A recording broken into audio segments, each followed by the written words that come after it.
Bum, bum, bum, bum, bum, bum, bum, bum, bum, bum. I think there's something wrong here.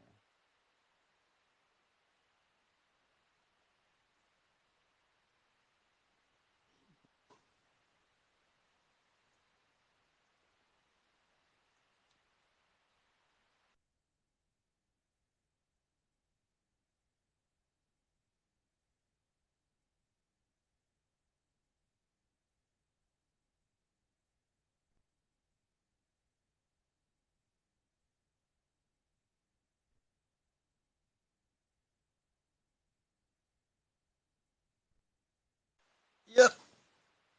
Yep. Yep.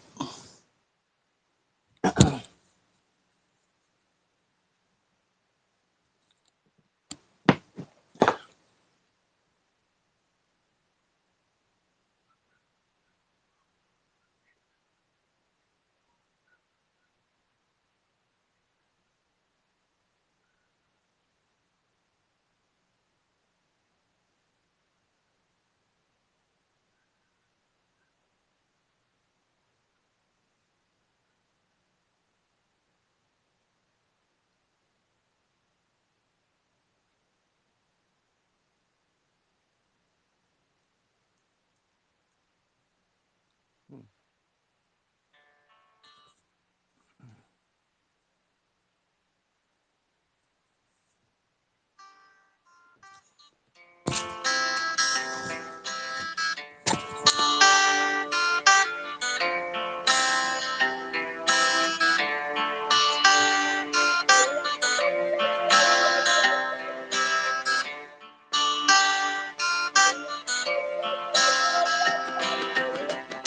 We've all seen the man at the liquor store begging for your change.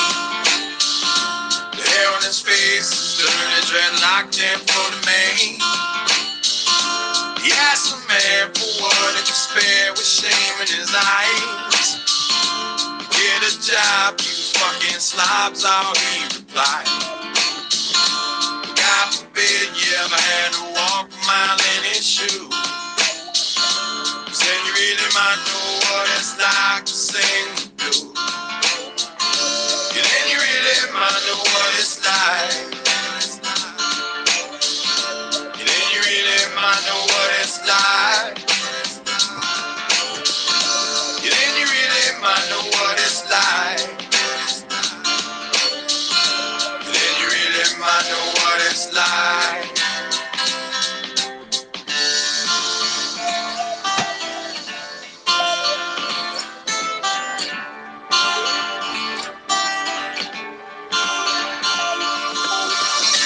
Mary got pregnant from a kid named Tom who said he was in love. Said, don't worry about a thing, baby doll, I'm the man you've been dreaming of.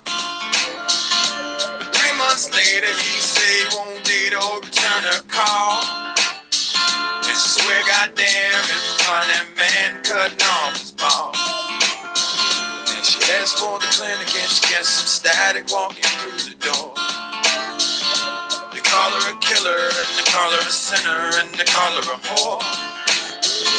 God forbid you ever had to walk a mile in her shoes. Then you really might know what it's like to have to choose. Then you really might know what it's like. Then you really might know what it's like. Then you really might know what it's like. Then you really might know what it's like. Rich man beg, I seen a good man sin, I seen a tough man cry.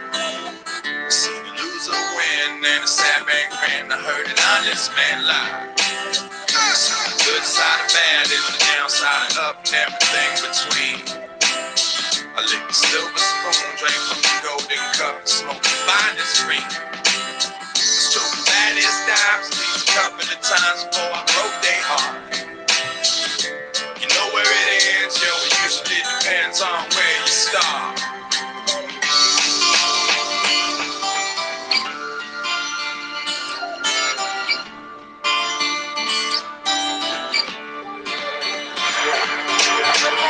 This kid named Max, he used to get fat stacks out on the corner with drugs. They like to hang out late, they like to get shit faced, keep pace with thugs. So late one night, there was a big gunfight. Max lost his head. He pulled out his chrome 45, talked some shit, and wound up dead. Now his wife and his kids are caught in the midst of all of his pain. You know, it comes that way, at least that's what they say when you play the game. God forbid you ever had to wake up to hear the news.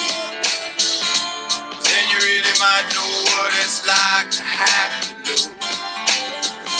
Yeah, then you really might know what it's like.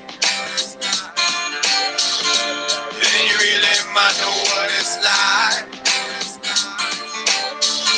Yeah, then you really might know what it's like.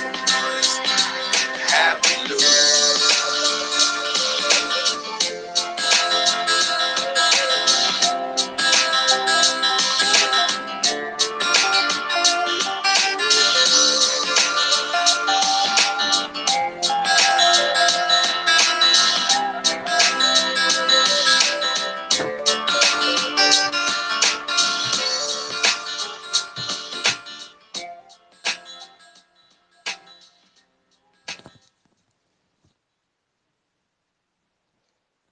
Whew. Hey, what's up, everybody? David. I can't talk to myself. Someone should come up here. I guess I could talk to myself.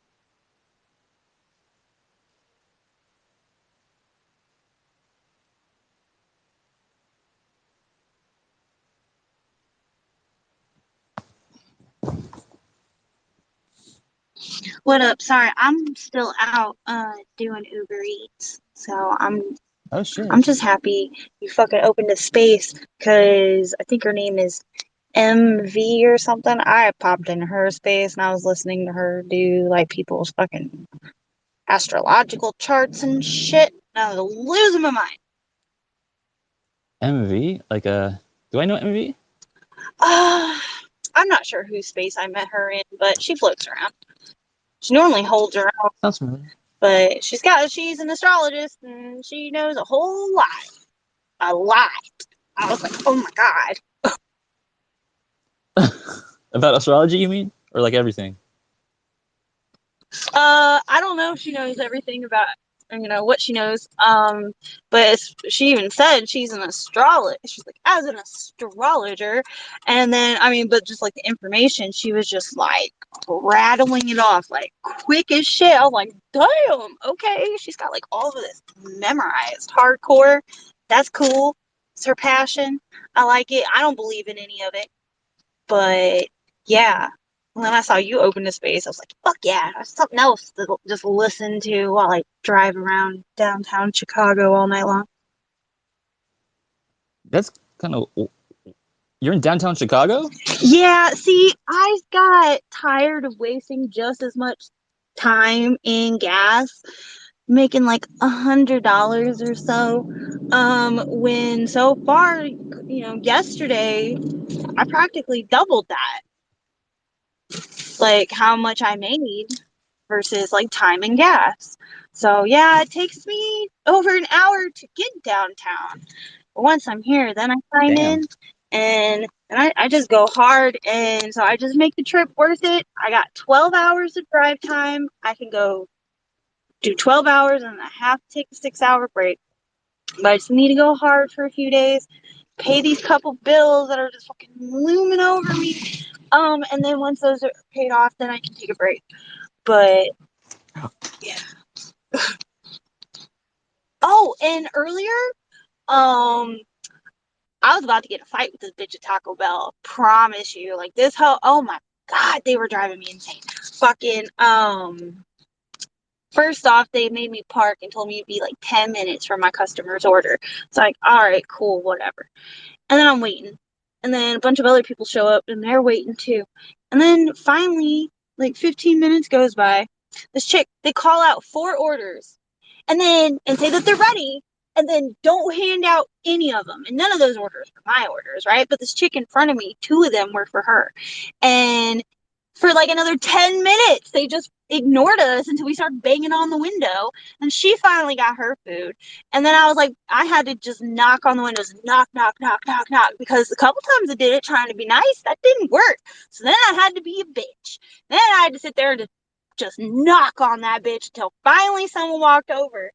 And then she wanted to get an attitude with me. I said, I've seen my customer's order sitting there for 5 minutes. You get paid by the hour. I get paid by the trip. And my customer's food is getting cold. Like, I have a 100% rating. My customers love me because I treat them well. Like, I go above and beyond for them, right? You should. It's your job. So that's what I'm doing now. So fucking, it just pissed me off. Then I have to fucking text the customer and apologize. It's taking so long for the order. Like, bitch, ooh. But yeah, I threatened the bitch. I told her to come outside because in Chicago, everybody had like all these businesses have like these weird like little like turn window thingies with like plexiglass in the middle. I don't know if it's because of COVID or because motherfuckers be like getting shot or something. Probably both. But she's lucky that window isn't there. They don't want you getting blood on them when you get shot. Right? She's just lucky that window was there before I pulled her funky ass out of it. Like, I was not in the mood. So mad. Oh, and then I customer earlier just, oh my God. So customers can adjust their tip for up to an hour after you deliver their shit. And this motherfucker, I had to go to CVS and all he ordered was a fucking thing of chamomile tea, right?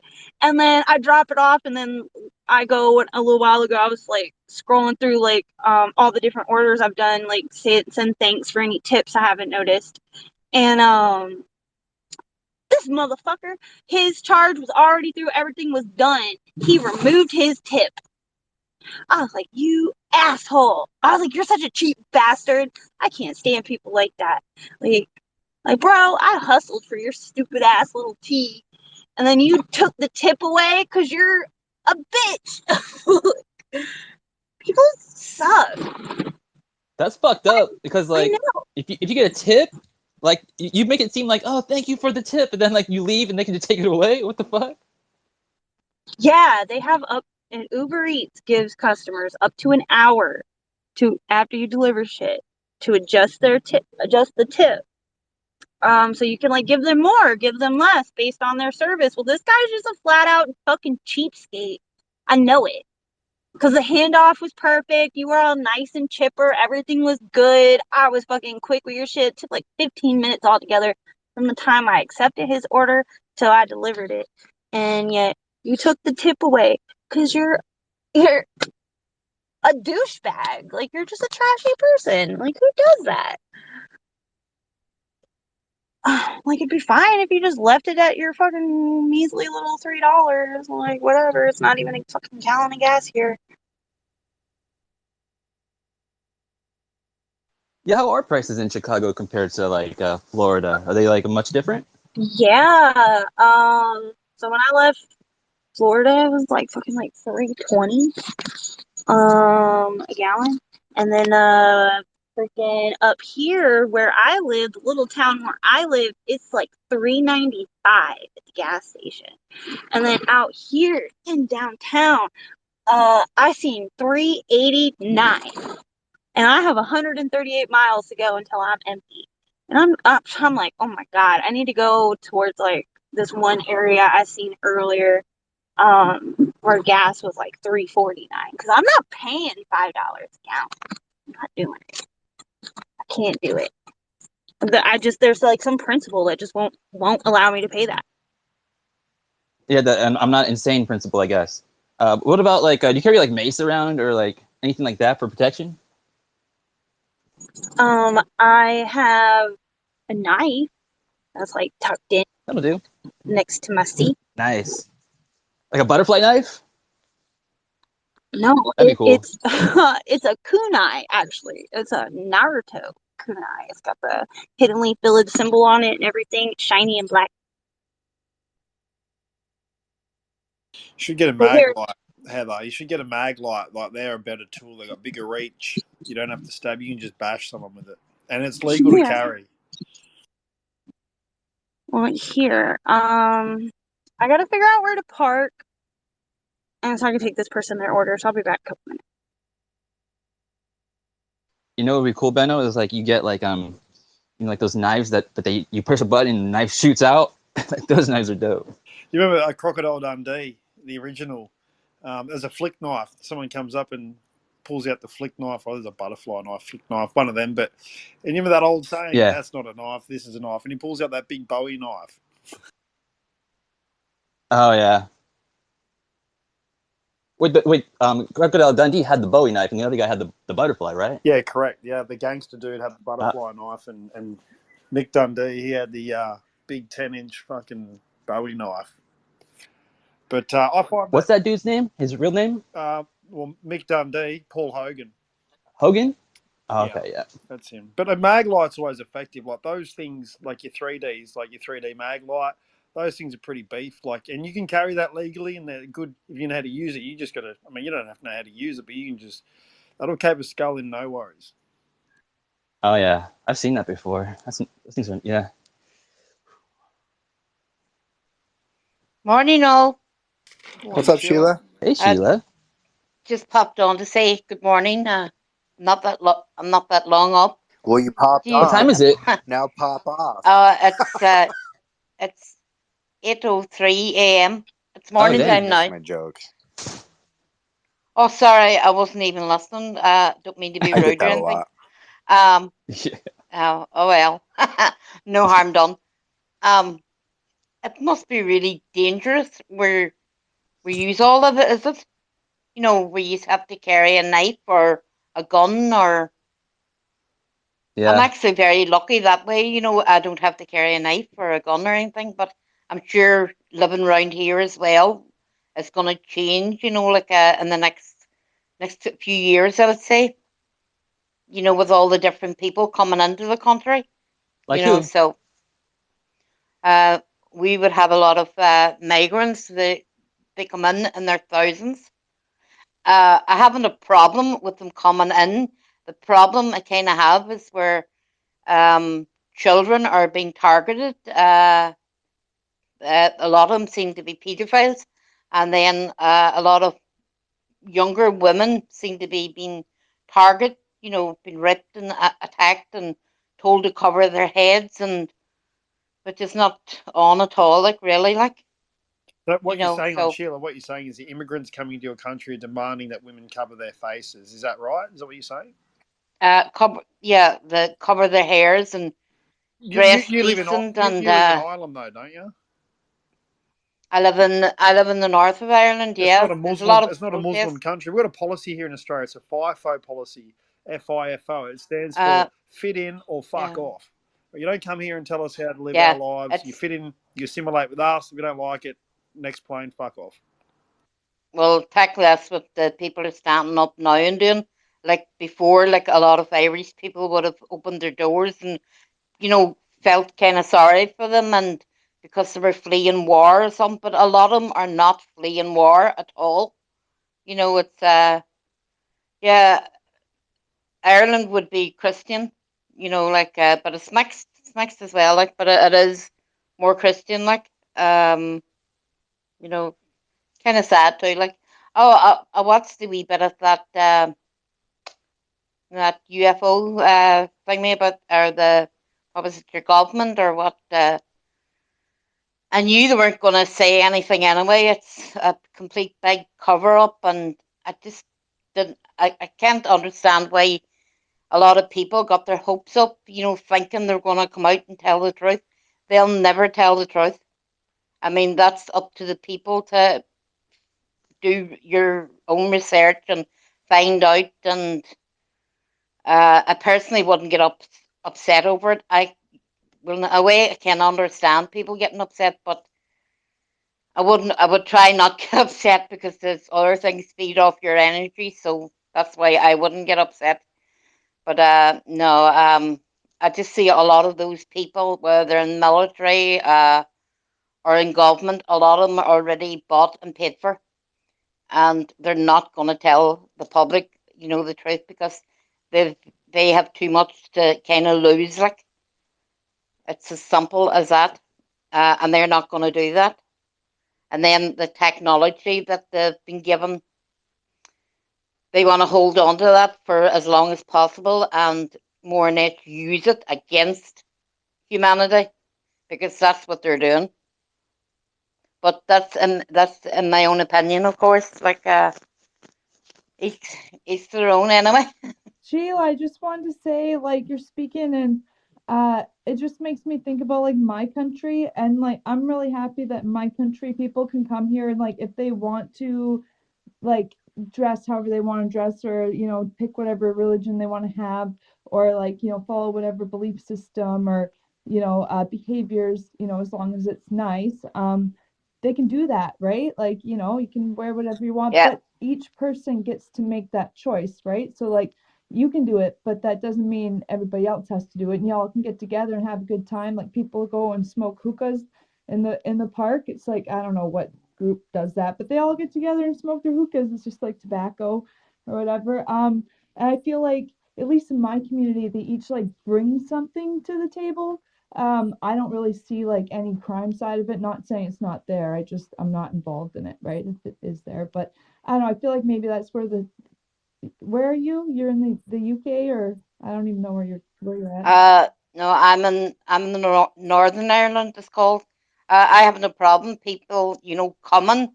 I do have a problem with children being targeted by paedophiles and being hurt, being abused. I'm totally against all that, and I will speak out. I do speak out against it, and I do expose them.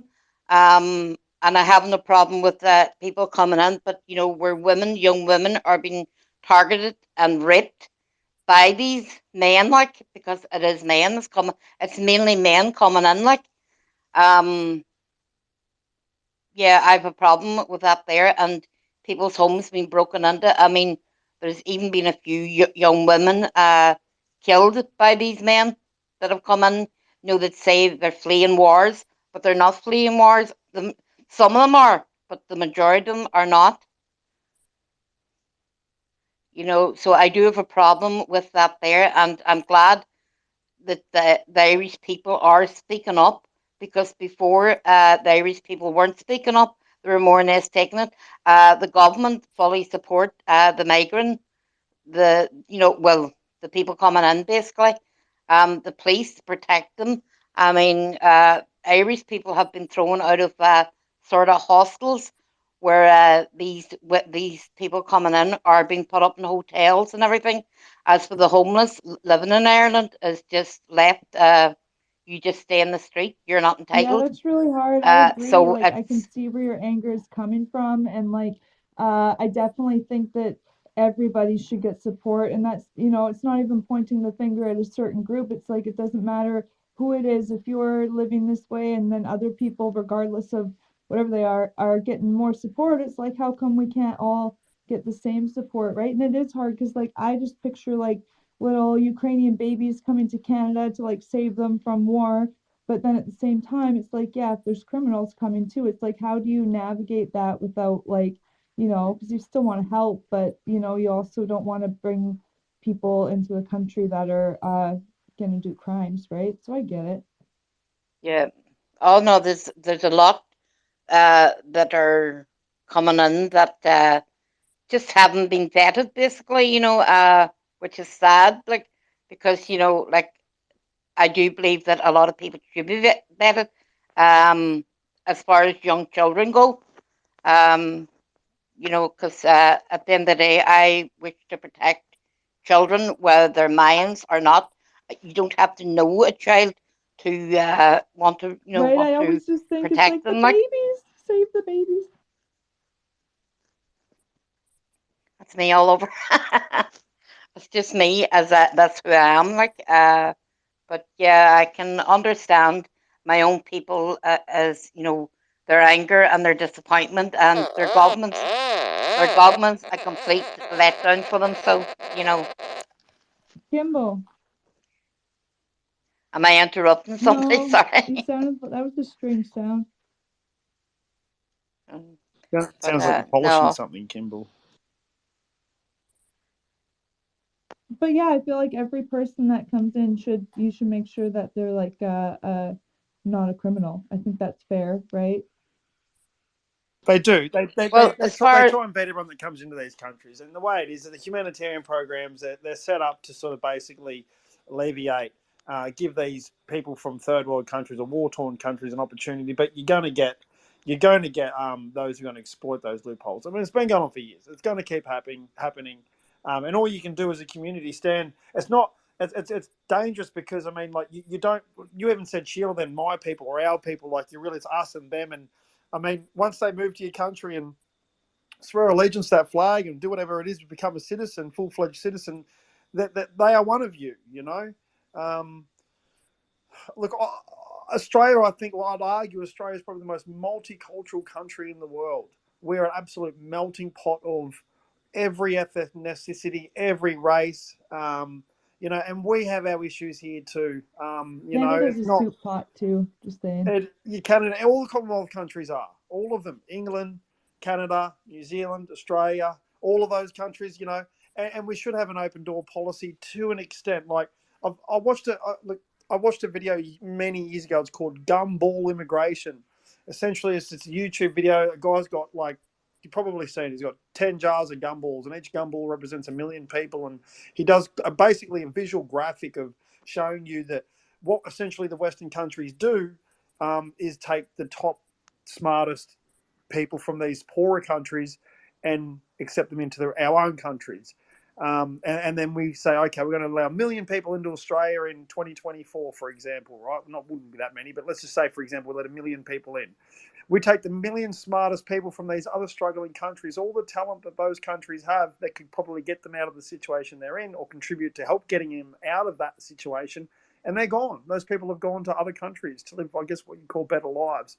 But it's a video worth watching. It's called Gumball Immigration. I find it a little bit, I've looked at the counter to it as well. But essentially, in the end, the long story short is that to help these third world countries, throwing all the money at them in the world is not the answer. And immigration is certainly not the answer either. I think they need to fix their issues in their own countries to make their own countries more livable without trying to sound racist or without a heart. And there's also been some other fascinating shows I've watched where they got 5 Australians and they sent them overseas, essentially put them in Iraq or somewhere like that, or a third world country, and they had to live there for a month as the people that lived there lived on the budget they lived on. And by the end of those 30 days, every one of those 5 Australians, basically, their attitude before they went over there was, we don't need people coming over here, and because people come over here on boats and on planes, you name it, any way they can get here, they'll try and get here. And a lot of people die trying to come here as well. It's tragic. And there's people who exploit those people who are so desperate, and they'll use their whole life savings to try and get them and their family on the most dangerous voyage. I've seen rubber duckies holding up to 100 people hanging off the edges in the middle of the ocean, trying to get here. But essentially, all of those 5 Aussies that went over to this country, I think it was Iraq, by the end of the 30 days, their attitude had flipped. They'd gone from being sort of not racist, but anti-immigration to, I can understand why now these people risk life and limb and their children, the whole lot, to come here and get away from the squalor that they're living in. But once again, it comes back to these people are living in under governments that are just corrupt, outright corrupt. And what was quite funny, before the UAP committee hearing came on this morning, there was actually other Senate hearings being heard, and one of them pretty much touched on this topic. So, and I found that fascinating as well. So, while some things are going, I'm not saying at the exact same time, that's what was, the left hand sort of hiding what the right hand's doing, but, immigration policy between different countries, it's a you know, it's what's right, what's wrong. You know, you're sort of looked at as a racist if you don't sort of open your door up to, you know, these people from any country to come whenever they like and bring as many people as they like, because they do bring them with them their own cultures and whatnot. And I'll try and wrap it up here, but I think the biggest issue in Australia is there are communities, literally communities. So when people move here, you'll have like a Vietnamese community, you'll have a Cambodian community, you'll have like German sort of, like, they're not so bad, but some of these other countries, they assimilate, so they don't come to Australia and sort of spread out throughout like Australia, the different towns and cities. They'll literally move into one small town, so to speak, and then what they do is they'll elect a leader from that town, and that's what you can do in democracy. Someone will run for the local council or whatever it may be, and they'll get elected. And then when they get elected and go into parliament, they've actually got a voice now to actually change the law. Then they'll start trying to change laws that simulate laws for where they've come from. And that's where the kind of issue sort of, there's an issue there. It's like, hang on, you've got the numbers now because everyone's living in this one small community. So therefore it's 90%, say, whatever it might be, Islamic community, for example. And then you just want to change the laws that basically are more in tune with Islamic laws here in Australia. And that kind of doesn't really work. Once again, back to the FIFO policy, fit in or fuck off. And that's where I'm at. And I think most Aussies are pretty much are there. But, I mean, we're respectful of other people's cultures too. But, yeah, Australia was built not just on English settlement, but it was built on the Chinese predominantly. Were here as well in the gold rushes. So we've got heaps of different people. And I think all different cultures are beautiful as long as each other's cultures are respected. We shouldn't ask to change. You know, we shouldn't change. If they want to come here, when in Rome, do as Romans, I guess. You know what I mean? If you go to another country, you should fit in there, and you should, you know, when in Rome, as the old saying goes. Yeah. I've heard that saying most of my life. Sorry, Logan. No, I was just saying. So Benno, he's saying that he's pretty much against migrants. Is that right, Benno? You don't like migrant people? No, I respect migrants, and I think migrants are valuable. I don't think that migration is the. I'm only messing with you, bro. I'm only messing with you. I'm sorry. Yeah, no, it's just joking. Just joke. No, yeah. Sorry, Sheila. Did you want to go ahead? Sorry, I didn't mean to. No, you're grand. No, I'm not against migrants or anybody coming in or anything like that. I am against basically, you know, like people who are thugs, born and reared in the country, are being more or less swept to one side and don't seem to have any legal rights as far as the law goes, and, you know, the government of those countries, and even the police force. I mean, even the armies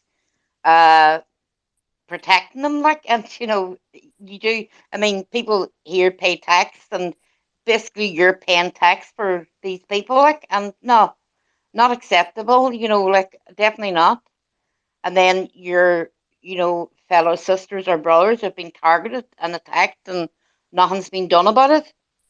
No, I don't believe in that at all. Like, because if I was to go to their country, I mean, do you think I'd be treated with respect? Absolutely not.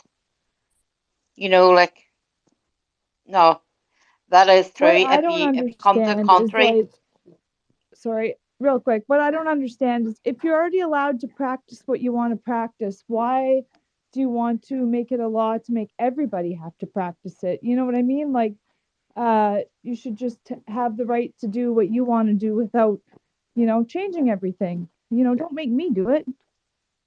yeah, you know, if they want to pray, or if they want to do their own wee thing, yes, but don't, you know, want to change what other people believe in, because everybody has a right to believe in whatever they want, as far as I'm concerned. And the majority of Irish people, you know, that's here, like, you know, but no, as I say, there's a lot of, as I would class as evil things happening, you know, a lot of wrongdoings basically, and they're just being let off.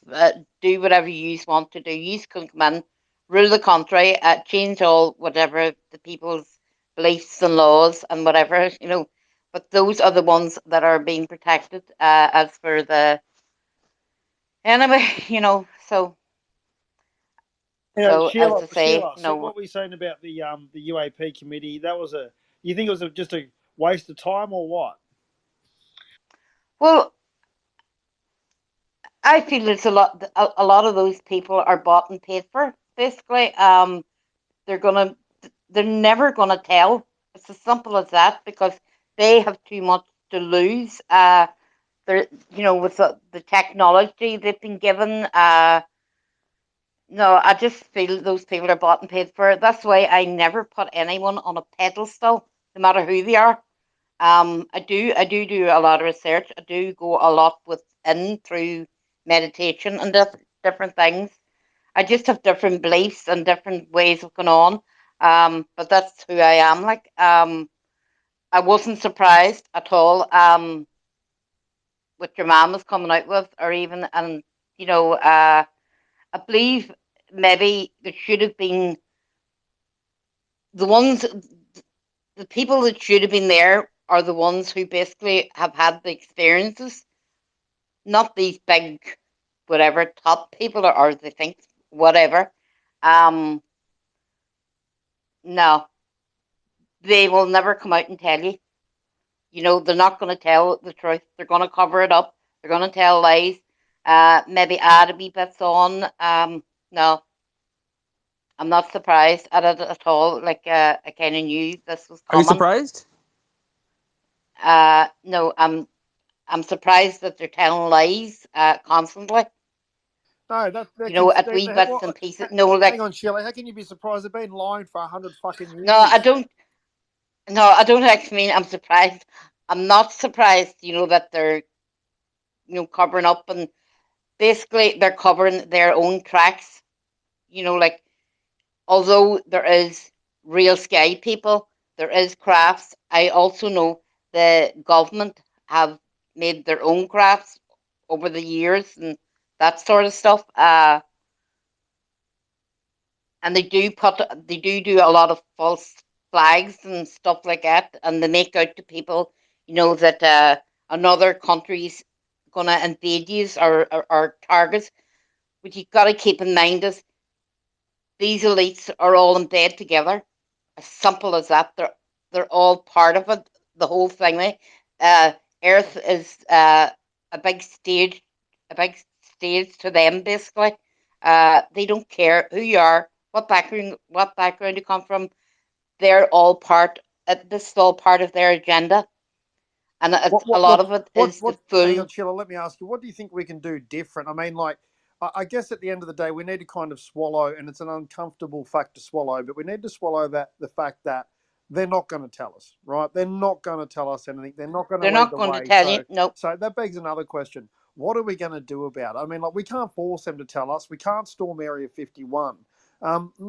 What do you think the masses or just us, the people, can do to steer the narrative, or basically create the narrative, and basically, I guess, try and advance the topic to the point of get disclosure happening? I mean, like, because ultimately, at the end of the day, it's between us and the ETs. Really, let's be honest. Let's be blunt about it. It's between us humans and other extraterrestrial life form, right? Are you speciesist? No, this is between humans and humans. It's not the sky people who are fighting. Okay, some of us might have bad experiences, some of us might have good experiences. Personally, I've looked at my own in the long run. I was awakened for many different reasons. I went through that experience for many different reasons. Like so many other people, these are humans that are in power. So technically, it's human against human. The fittest of the fittest is it, or you just have to keep speaking your truth, expose as much as possible, and kind of, yeah, as your woman said, like media. Yeah, maybe we do need to get media involved, because media can also work in a good way for you, or the opposite way. Well, we are media, but I mean, like, the news come here to get their news, so we need to start realizing the power that we have as people. I think we need to sort of. I think there are certain things that we could do over the duration of time that could help tease out more information. I think that even, faking You have to faking take it. your power back. Even just reporting. Let's say, for example, just here's one little hypothesis, right? Let's say I wouldn't do it in Australia. More likely to do it in the States. But let's say you can call up and say, hey, get a whole bunch of people to call up and say a UFO's crashed, and just see the kind of response that turns up to that place at that time. Have cameras rolling, basically stitch them up, set them up. See how they respond to it. Do they, and maybe put some sort of debris there or something initially just to try and throw them off. So you could even throw a balloon up in the air or put a drone up that's decent size, and but so something pings on a radar at least, and just see how they respond to it. Just basically work like the art of war. Work out they're not our enemy. I don't think it's human versus human. I don't think we're against them. They're just not for us. But I think there's little things that we could do to sort of, I don't really want to concentrate on those keepers of that information. I don't want to concern myself too much with them, spend too much any energy on them really, because they're just chewing our time away. I think there's things that we could do collectively, and there's enough people in this community that if we could, actually get some real traction on the ground. And I've always kind of known that it's got to come from us. It's got to come from the people. It can't come from government. 100%. It has to come from the people, because it's like so many governments, not just governments in America. This is worldwide, and this is part of their agenda, is the whole cover up and the red flags and you see, it's even with the COVID, it was the same with the COVID, when really the poison was in the vaccine. Basically, the virus was real, but the poison was mainly in the vaccine. They want to see how far they can push the public, how much the public is going to take, when really people worldwide, not just in one country, people worldwide must unite together and say enough is enough. I'm not taking this. I'm not living like this. Everyone has a right to live their own life in the way and manner that they want to live, but don't shove it down other people's throats. Basically, no, it has to come from the people. Yeah. It's like I think the conversations. I think the conversations we need to have though are about how we can actually get some traction on the ground with the issue. As far as we can sit here and bitch and moan all day long about what we're not getting, what we're not hearing. We can hypothesize about what we think it is, but boots on the ground. Yeah, we need actually to have conversations about what we can actually do collectively as a community to get something going. And I think that even having like a World UAP Day, for example, like where everyone around the world picks a day and a time, that time lines up so that everyone that's interested in the subject, for example, tries to initiate open contact. Imagine that collective consciousness is a simple idea, but if there was an annual day that we go, okay, every day on this year, and then maybe it starts off small for the first year. You might get 100 people or 200 people, but you never know, by the second year, you might get a couple of thousand, and then bang, all of a sudden, you know how things work. They trend, or people go, you know what, let's try it. And before you know it, imagine 1 million people or 2 million or 20 million, or who knows the number, but and actually trying to initiate, some sort of open contact. I think that's probably not a bad idea. It's just one idea. It could be a shit idea, but I'm throwing ideas out there. Hey, Chris, I know you came up, but what's up, Kyle? All I gotta say is NASA knows that UFOs are real. We all know that UFOs are real. There's so many people that seen them, pilots and U.S. presidents and astronauts. NASA knows that they're real. The reason why that they're keeping this all a secret, and they're hiding it and they're covering it up, is because searching for life beyond our planet is $1 billion a year of our tax dollars, and NASA makes billions of dollars a year from our tax money to look for life. Well, if that life is already here visiting our planet, of course they're going to cover it up. And NASA has been caught scrubbing photos, taking UFOs off photos, and doing shit like that. So it's all about money. And now we got a new branch of government, or I'd say a new branch investigating UFOs, to see if they exist or whatnot, of course they're going to say, well, we haven't found anything yet, because they're making that money. They're getting that tax dollar. If they came out and said, yeah, UFOs are real, this is what it is, the alien life's visiting this planet, well, they lose all that money for searching for life. NASA will lose that, because it's just fucking stupid. It's about money. It's time for them to stop covering all this shit up and stop telling the pilots that, there's nothing, we don't know what this is and this, that, the other. Because the pilots are saying, hey, this craft, us humans don't make this shit. And they're saying, oh, it doesn't defy the laws of physics, but yet it has no propulsion, no heat trail. It's basically like a rock floating in the air, defying gravity, which is the laws of physics. So it's all bullshit, and they need to just come clean with it and tell us, because we're ready. And we're getting tired of seeing this shit and them playing stupid like, well, we don't know what it is, there's no proof. It's like, bullshit, stop it. We should, if we really want disclosure, what we should do is stop paying their ass, and then we'll have disclosure. Oh man, you're right. I should have realized it was NASA all along. They were the real bad guys behind all this. They're the real men in black, aren't they? NASA? I would say NASA and the CIA, because the CIA was created after Roswell. And I think the Men in Black is CIA, and they're the whole fucking cover up. They're probably help NASA cover all this shit up, because the CIA goes all back with UFOs. Same with NASA.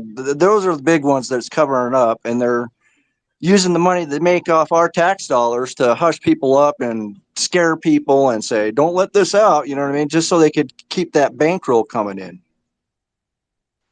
Hey Chris, I haven't seen you speak in like forever. What's going on, brother?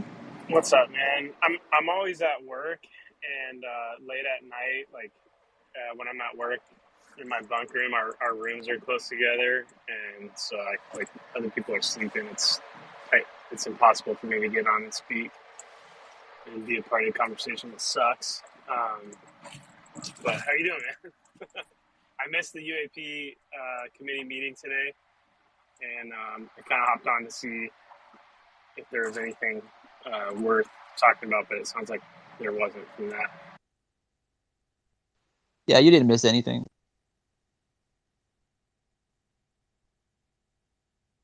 Yeah, does anyone think that there was anything of note at the meeting that maybe he wants to hear about?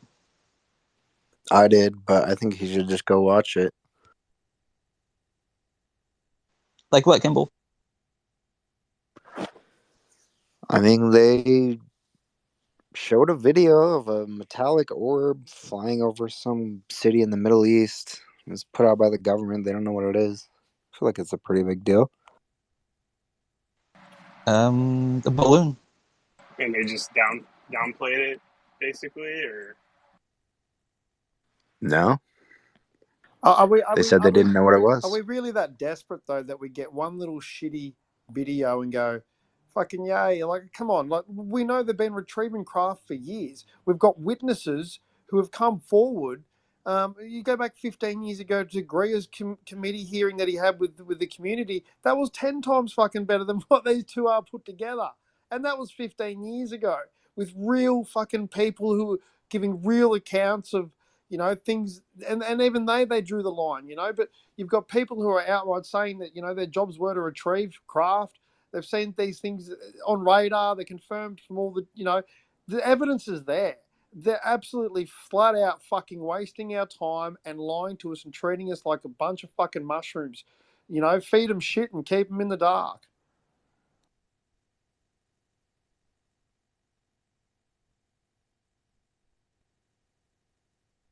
I don't want to be a mushroom.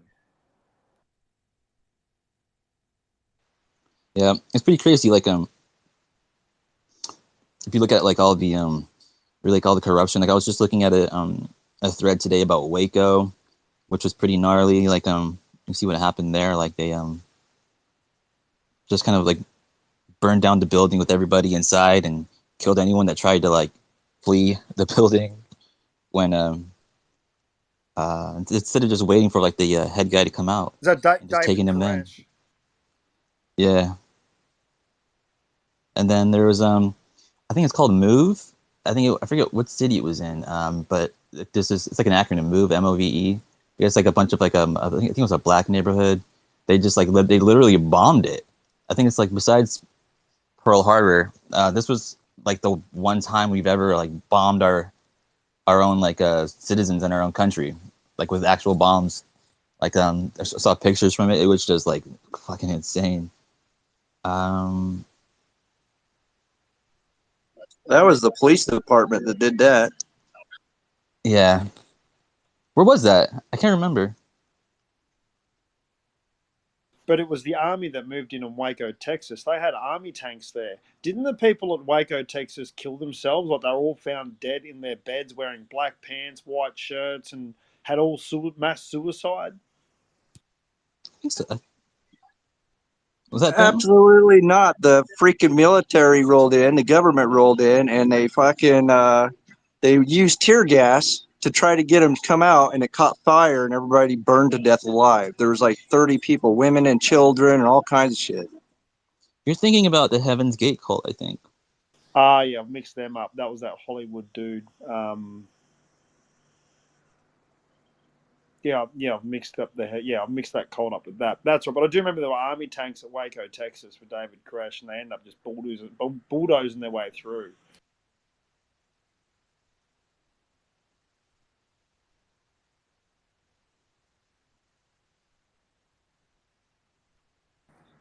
And they do that because when you have communities that don't want to they can be taxpayers, but I mean, the moment a community goes off grid, the government's suddenly more interested in them. I mean, if you were to go off grid, like if you moved to a farm and you had your own sort of water, your own power, your own food, the government does not like you doing that.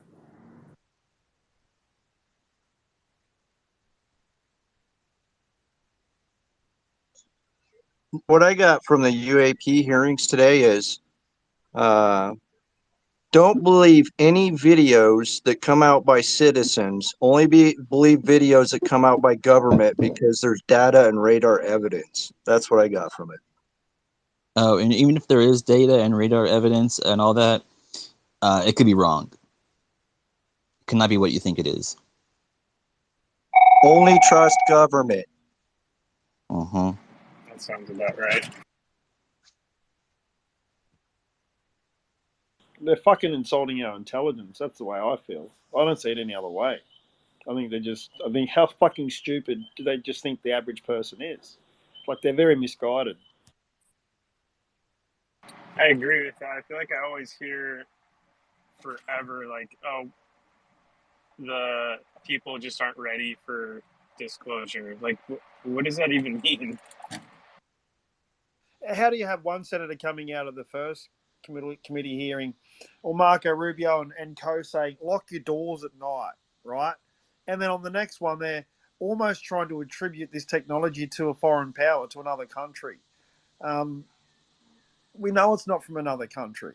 So it's just absolute skullfuggery, absolute lies. Nothing but lies, lies, lies. And it's like a tangled web of lies. And it's like, who the fucking who do you believe? What do you believe? If you don't know who to believe, then you don't know what to believe. So you've got to just come back to your grassroots, come back to like these rooms, people who are experiencers, who have had these experiences, listen to them, what they're saying. Once again, I think that's all we can do is sort of just rely on each other as people to sort of bring our experiences and our thoughts and our perspectives to the table as to what the fuck's going on, because we all want to get to the bottom of it. It's frustrating, and we've discussed it to the nth fucking degree. I mean, there's probably nothing we haven't discussed, but you know what the reality is?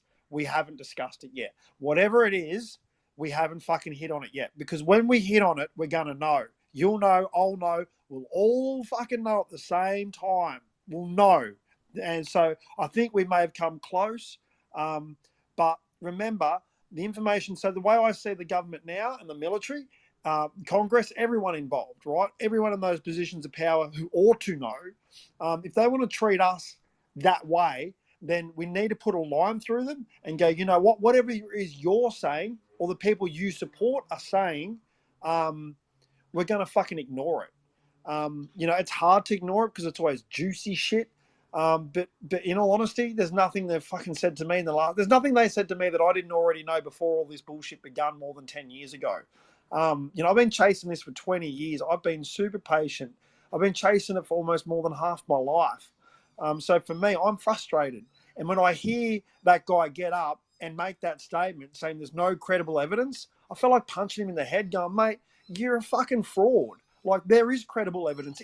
There's so much evidence. And a man in your position, of your stature, with the hat you're wearing, should fucking know, well, there's a fuckload of evidence. So either you're being lied to or you're fucking lying to us. And I bet my ass you're lying to us because you know a lot more than you're letting on.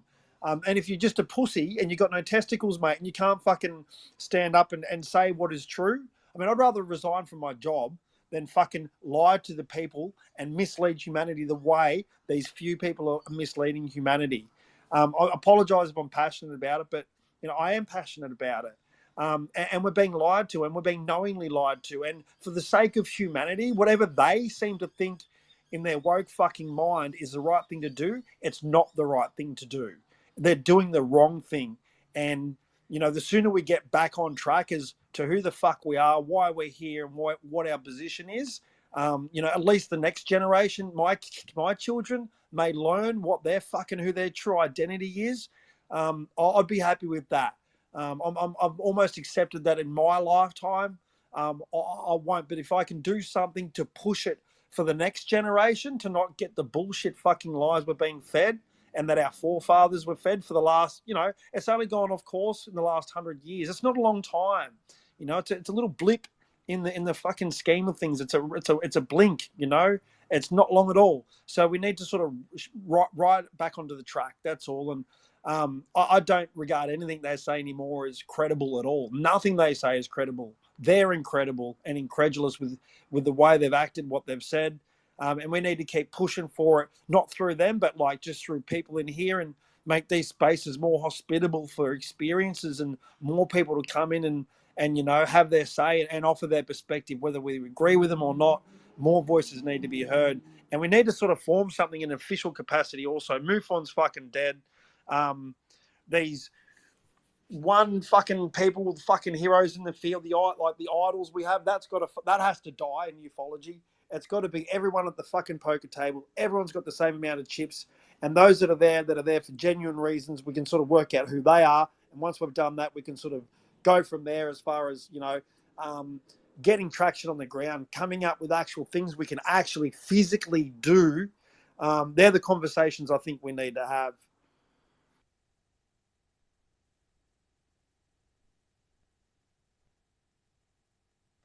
You see that alien I put in the nest? I saw that. It looks no, I don't buy that. I studied it pretty closely last night, slowed it up, zoomed it up, the whole lot. So the telling factor is a guy with the camera. He stays further back than the other two and deliberately zooms up from a point where it's going to be pixelated. So no, I nexted that. Yeah, I like to agree with Benno. First of all, hiya guys. Hope all you can hear me out there. Yeah, you're good. Keep going. Yeah. So I usually don't talk up on these things. I'm like Benno. I've been following this subject for quite a while, and all I can say is that Benno is absolutely 100% right in his passion, and I basically totally agree with everything he's saying. What happened yesterday at that hearing was a complete farce, and the sort of obfuscation that has been going on around this issue, it may have been useful when it initially began, all those many decades ago, but now it is becoming increasingly dangerous because it is reaching a critical mass. There's only so long that you could keep fooling people for. So anyone who believes that watching that public hearing and they're being told the truth and basically want to walk away with that, well, I really do believe they need to question their, shall we say, their credibility level. So no, I just basically want to say, Benno, I've been listening to what you're saying. You are absolutely 100% spot on. Your anger and your passion is completely justified. And it's getting to the stage now where, how can I put this? If certain authorities are willing to go to the extent to keep on oppressing, suppressing the truth, then there's always a reaction. And that's the dangerous thing. And then that sort of reaction can have unpredictable consequences. So that's all I want to say.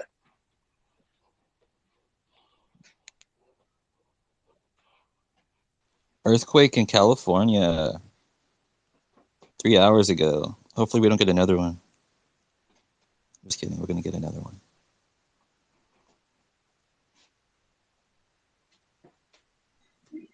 Well, it's time for disclosure, I think, because it's done. The government's been covering it up for how long? It's like even with Roswell, they said, oh, it's a balloon, and then when the Phoenix Lights, when there was a mile-wide craft that went from Kingman, Arizona, down to Phoenix, and there was other video that was taken of it that the government confiscated. Is They ended Kyle up saying, speaking? I can't hear Kyle. "Yes, I'm speaking, Ocean." But anyway, You it's can't hear getting Kyle, louder. Ocean? No. That's okay. Keep going, Kyle. All right, but what I was gonna say is, they confiscate videos, they cover it up. There's 1,000 people in Phoenix, Arizona, that seen the Phoenix Lights. They ended up trying to cover that up and say that it was flares that was being dropped. So it's just a farce. The only reason why they're covering it up is because of money. It's not for national security. It's all that is just bullshit, and it's just a discredit to the pilots and the people that's witnessed to this stuff. Them to prolong it and act like everybody's stupid, and they're not really seeing what they're fucking seeing. They're seeing craft that is not man-made, that is way different than anything that we've ever made. And they're saying, you ain't seeing that. You're seeing Venus. You're seeing balloons. They're acting like everybody's stupid. I think it's just bullshit. Yeah, totally agree. Totally agree. And that's the Hold thing, up, because hold up, brother. We have Screen with his hand up, so we gotta get to the hand first. I appreciate that, though, Chris. Go ahead, Screen. And Ocean, I sent you an invite. Appreciate it. I just wanted to ask, especially for everybody that's always like preaching about disclosure, were y'all not happy with the hearing? I mean, they gave us a lot, I felt like. Yeah, go ahead, Chris. Oh, sorry, it's me. Yeah, I didn't mean to interrupt, but yeah, I agree with Carl, because you either basically believe everything that Sean Kirkpatrick was saying, but if you believe that, then you're pretty much saying that pilots like Dietrich and basically Fowler are just, well, they're completely incompetent. And when you consider that these pilots are highly trained, shall we say, aviators, basically flying multi-million-dollar platforms, and they can't basically recognize the difference between basically a weather balloon or basically a anomalous object or whatever it is, then you do have to basically question in regards to who you want to believe. This thing has been going on for decades. So, as I said before, it all comes down to regards to who do you believe? Do you believe basically what the authorities are telling you?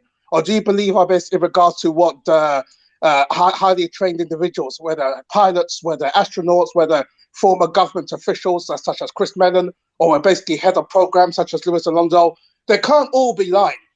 They can't all be hallucinating.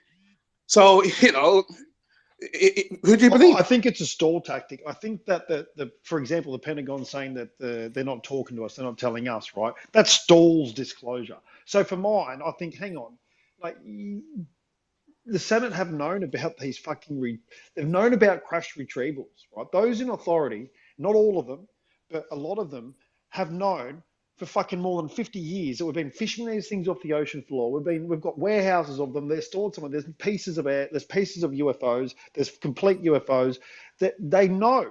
And so the fact that they say that there's a battle between, you know, us representing the people and the military to get this, no, that's bullshit. I'm seeing through that now. I'm calling bullshit on that. I'm saying it's just a stall tactic to basically make it appear like they're trying to get disclosure when they're really not. They got dragged kicking and screaming to the fucking table with this issue, and they're doing everything they can to try and put the toothpaste back in the tube.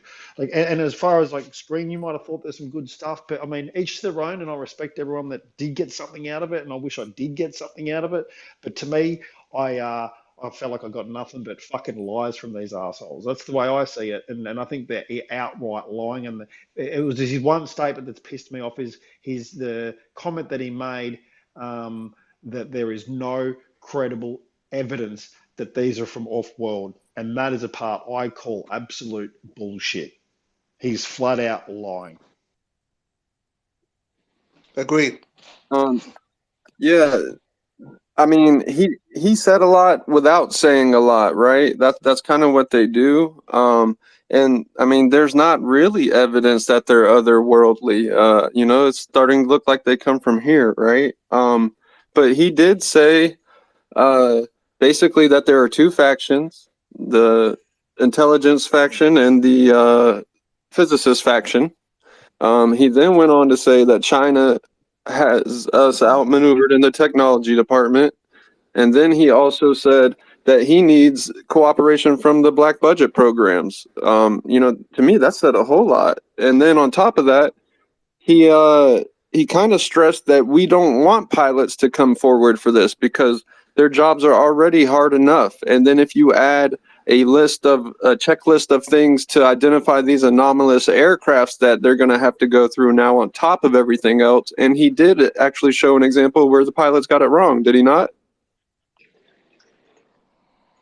He did though, but I mean, like we're talking about the guy who's the head of the aerials. That's his job in official capacity. So for he's saying that he's not getting, is he implying that he's getting stonewalled from black budget projects, that they're not talking to him? And because I mean, he knows which doors to be knocking on. There is credible evidence, and there's a lot of credible evidence that, you know, there's witness statements from people who did this for a job to say, I used to, as officially as my role, fucking go and retrieve UFOs. I mean, why would you not interview one of them as a witness? So to me, if he definitely knows, they're playing it down, they're trying to shift the conversation, keep the conversation going exactly how it's been going really for the last 20 fucking years or for the last 50 years. I don't think the conversation's really moved forward that much. They're just creating more doubt, more mystery. They're making it cloudy. They're murking the waters. Everything he said would just murky the waters more. It didn't bring clarity. You know, just it raised more questions without telling us anything, and it's just more time fucking wasting. So, to me, the big statement that I took out of it was that there's no credible evidence, and that to me, I flatly reject that as a lie, and I put it to him that he's 100% knowledgeable of all these crafts we've been researching. They've been doing this for years and years and years, and you know, they can't muster the energy into the fucking guts to say, you know what? They're not Chinese. They're not American. They said it in the first hearing that they're not from any country. They're not from any power. And now they're the second hearing trying to create doubt and make you think that they could belong to China. That's what they're doing, and that's fucking wrong. Well, they said that it wasn't of any country that they knew of, right? And now they do know of countries that it's from. So it's like terminology. Also, it's a little game there, because if they do have credible evidence, it's now identified. So now it's not their problem anymore, right?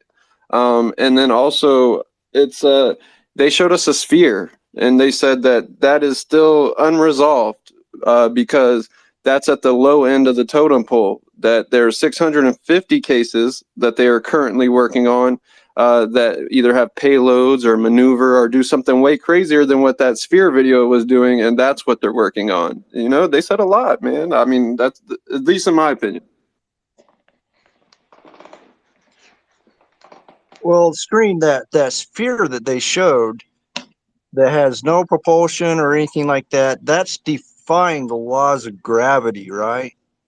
And if you defy the laws of gravity, does that kind of sort of define the laws of physics? I'm not sure. No. And he's saying that these craft do not, there is no visible evidence that these craft are defying the laws of physics. But Can I yet just they, correct you there, Cole? They're not really defying the laws of gravity, right? You don't look at an airplane and go, "Well, it's defying gravity." It is in a sense, but I mean, always say what you should say is that there's no visible means of propulsion. These craft aren't built like craft we're used to seeing. Um, they're obviously using a technology, but they're inferring that there's a technology there without inferring that there's a technology there. But that's from the psychological perspective. I think it's a massive thing, and Screen touched on it. It's about that they can identify that's from China. Okay, is that one incident? And you mentioned there's 600. Well, that's just 600 in the last 6 months. So, and that they've been able to detect in probably not over the whole planet, but in a particular region. So look at from the bigger picture. If there's 600 in the last 6 months that they can detect in a part of the Earth, imagine the whole Earth over the last 1,000 years. I mean, these go back further and further. Um, uh, I'm just sorry. I'm frustrated. I was expecting to get. I wasn't expecting to get massive pieces of information, but I certainly wasn't expecting to get them backpedaling, and he fucking backpedaled. well, that craft that I seen, the gravity doesn't affect them hovering above the ocean, then going in the ocean and flying in the ocean, then going in outer space and stuff like that. So it's just it's obvious these craft do remarkable shit. And then not only that, they caught on sensor, supposedly, I don't know, this was like 2 years ago, it came out that they got them on sensors going faster than the speed of sound in the ocean, flying in the ocean. So it's like, I don't know. To me, like you said, it sounds like they're backpedaling. They've got everything. The people have been investigating this for fucking years. I mean, we know this. But they've been investigating. They've been retrieving. They've spent millions and millions and millions, hundreds of millions of dollars on this subject. And they're almost, now that it's sort of been dragged out into the cold light of day, it's almost like, oh, we're going to talk about the $22 million grant here, and they're going to do that for that, and it's like, what a load of rubbish, absolute fucking hogwash. I'm finding it hard to believe. I just think it's a massive backward step, like him saying that there's no credible evidence that they have anything, and so either he hasn't been, is plausible deniability, he's once again gets brought up, or is the guy just an absolute fucking liar? Like I said, I'd rather quit my job than fucking keep lying to humanity the way these guys are. If they had that evidence, why wouldn't they show it, right? Like if you had an alien, here's all the money you need. That's my thing. Yeah, they might have crash retrievals. That doesn't mean they're otherworldly. I don't think we can actually say that anybody's proven that they have an alien. But you just asked that's the right question to be asking those Screen. Like, okay, so they've got them. We've heard witnesses. I've spoken to a person myself in person who is a descendant of the grandchild of who was told directly, and I'm not. So I guess it becomes secondhand testimony. But still, I trust this person. He has absolutely no need to lie to me, or say what he's saying. He's not even really that interested in the subject, but his granddad was very interested in the subject and worked for the American government for his whole life. He dedicated his life to it. So it kind of means something to this guy on a personal level, right? But he's just one person. I've seen countless videos of video testimony, read statements, and you've seen documents, and that these things exist. They've got these craft there, and they know that they've got them though. So it's just, we've got to call it for what it is. We're being fucking lied to flat out by our leaders, by the people who we put in charge have taken it upon themselves to fucking keep the truth to themselves. And it's an injustice to humanity. Like, we should all be up in arms over it and not accept it. But I mean, we can't storm the government, and one person can't make a change. But I think, what can we do on our side of the fence without sort of breaking any laws to sort of make a difference? And like I said, I think maybe that have like a global UAP day where we try and make it mass contact. The more people, the better, and set a date and a time. I think I said this about a year ago. I'm still ringing the same bell. Sorry, screen. No, it's all good, man. I just wanted to ask, like, what information did you want from it, right? Like, without him flat out saying, like, we have crash retrievals, because then people get in trouble, right? He said China is outmaneuvering us in technology, and that he needs cooperation with the technology from the black budget programs, and that kind of says a lot. I think there's separate discussions to be had as far as Chinese outpacing America in the technological front. I think that's a separate conversation to be had. But what I didn't want, it's not what I wanted him to say, it's what he did say.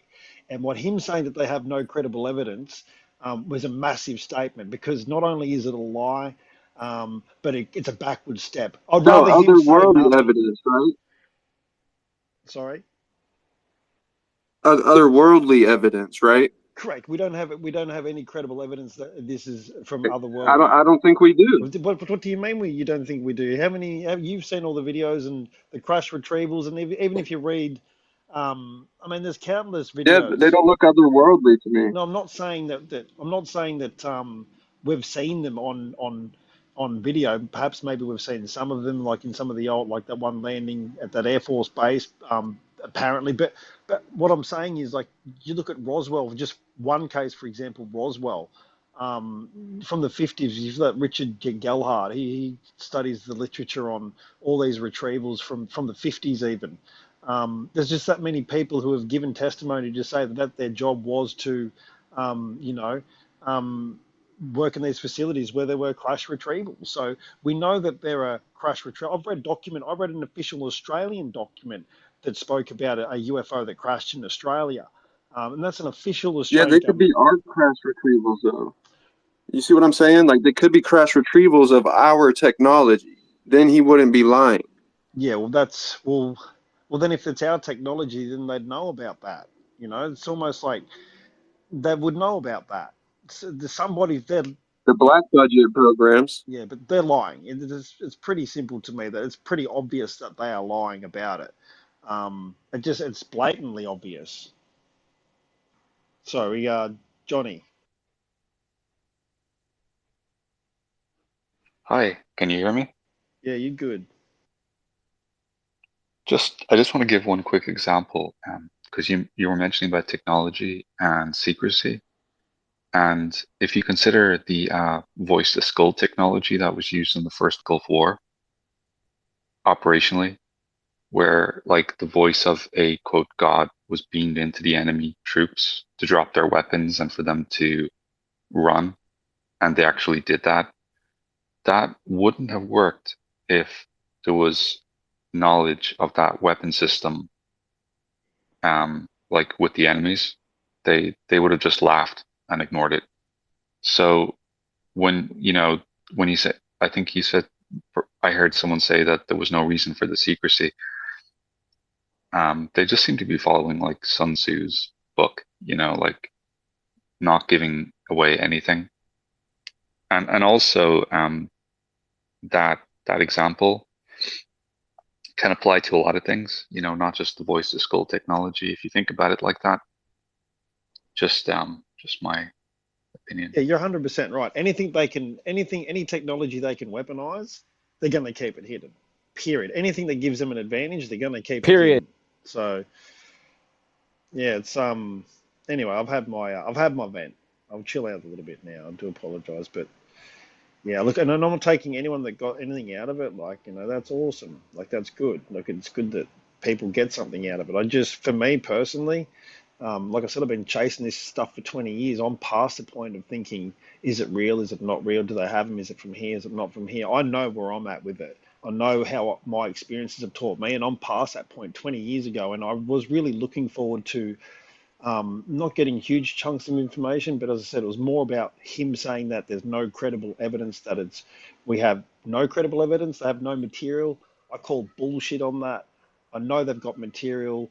I don't know if he knows, that part I don't know, but if he's representing them and he's their official spokesperson, and he's the one saying their voice, saying we have no, he did a disservice today to disclosure, I feel, with that statement. And if you look at Mick West and the rest of the pundits who sort of, that's what they're hanging their coats on as well, It's a massive backward step. That's for me personally. It was. That's the way I saw it, and it's an effort for them to put the toothpaste back in the tube. And I think they should grow some balls. But I think, Screen, you asked the pertinent question, which is, well, if they've got the technology, why would they lie about it? And that's the kind of question we should be asking. And obviously, it's to keep an upper hand, to keep the advantage over whoever they think doesn't have it. And I think it could be a ploy to suggest that China is out technologically outpacing them. That could be a bluff. Remember, this is just a game of poker when it comes to that sort of shit. Chris, you got your hand up, mate.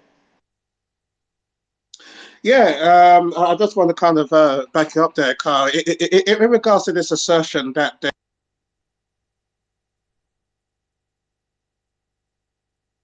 Oh, my bad. Sorry about that. Go ahead, Chris.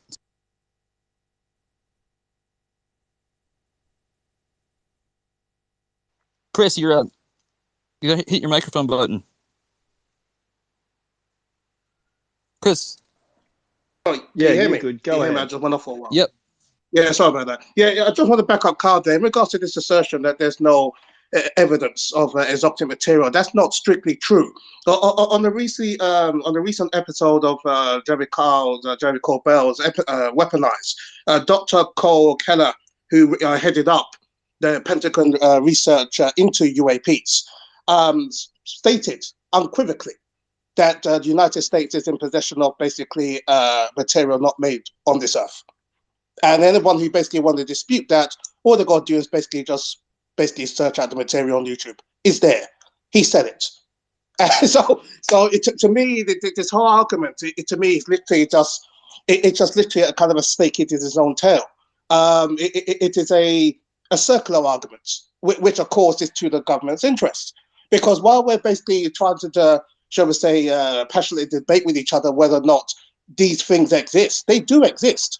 You also have to basically just go to Jim Semivan.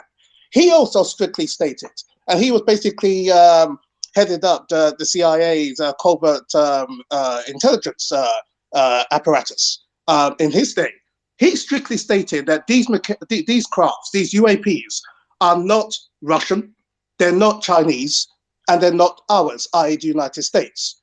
So for Dr. Sean Kirkpatrick to go on into that hearing and to state what he stated, that there's no credible evidence, is basically, to put it politely, obfuscation. It is. So everyone's entitled to their views, but facts are facts. So as I said at the beginning, initially, it all comes down to now, after 80 years of this, who do you believe? Who? That's it. Green. No, I like all that. But also, we have to stick to the facts too, right? The material seems like it was not made on this earth because of the zero-G environment it seems to have been made in.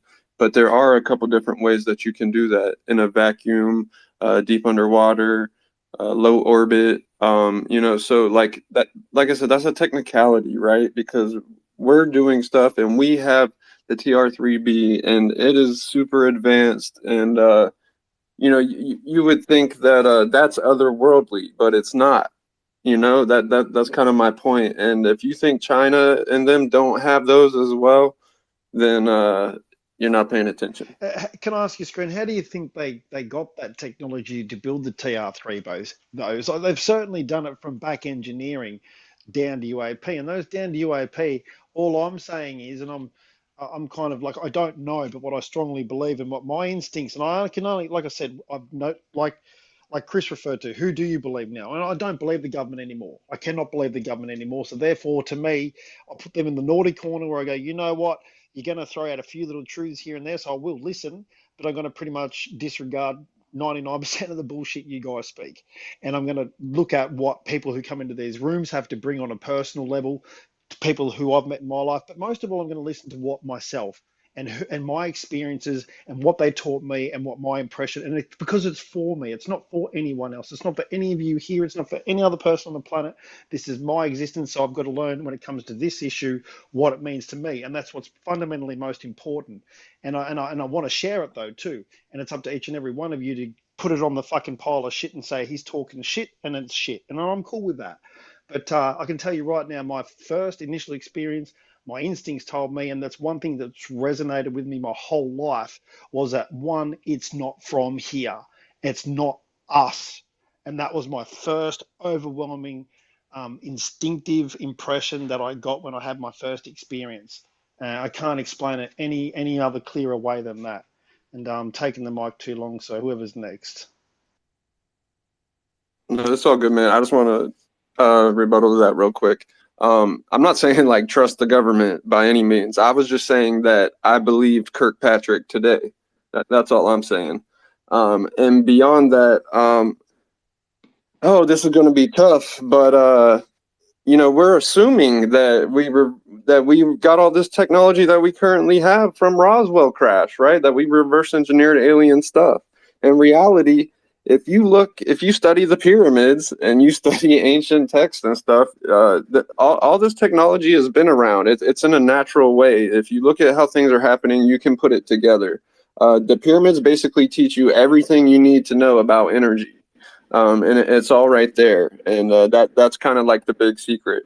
You know, beyond that, to me, I've truly not seen anything that I cannot describe with what I know or explain with what I know. So to me, like, I have yet to see anything otherworldly or like what most people call alien, and that's the hard part for me, because I feel like even Roswell was just we could have been doing drones all the way back then. Tesla had a remote control boat. People forget about this kind of stuff. It's about what's convenient and what people are able to put together.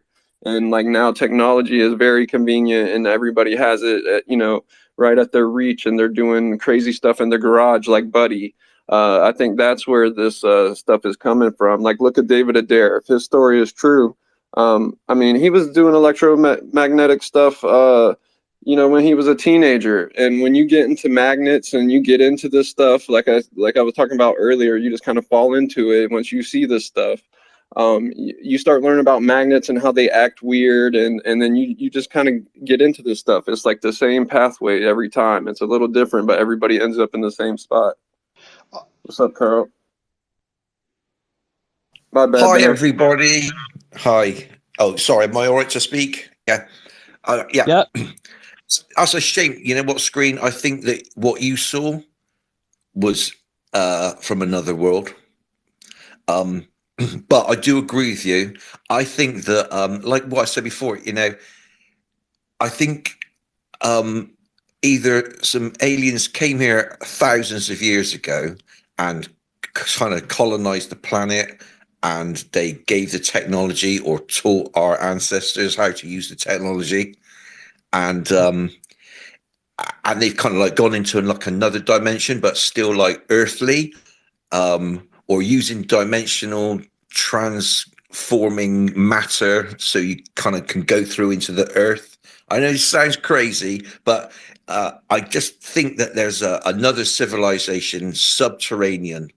You know, it just makes so much sense. And the craft that we see coming out of the oceans, and it's just there's too much of it to say that there's something there. But also, that's not to say that there's thousands of other planets with advanced technology that are coming and visiting us as well.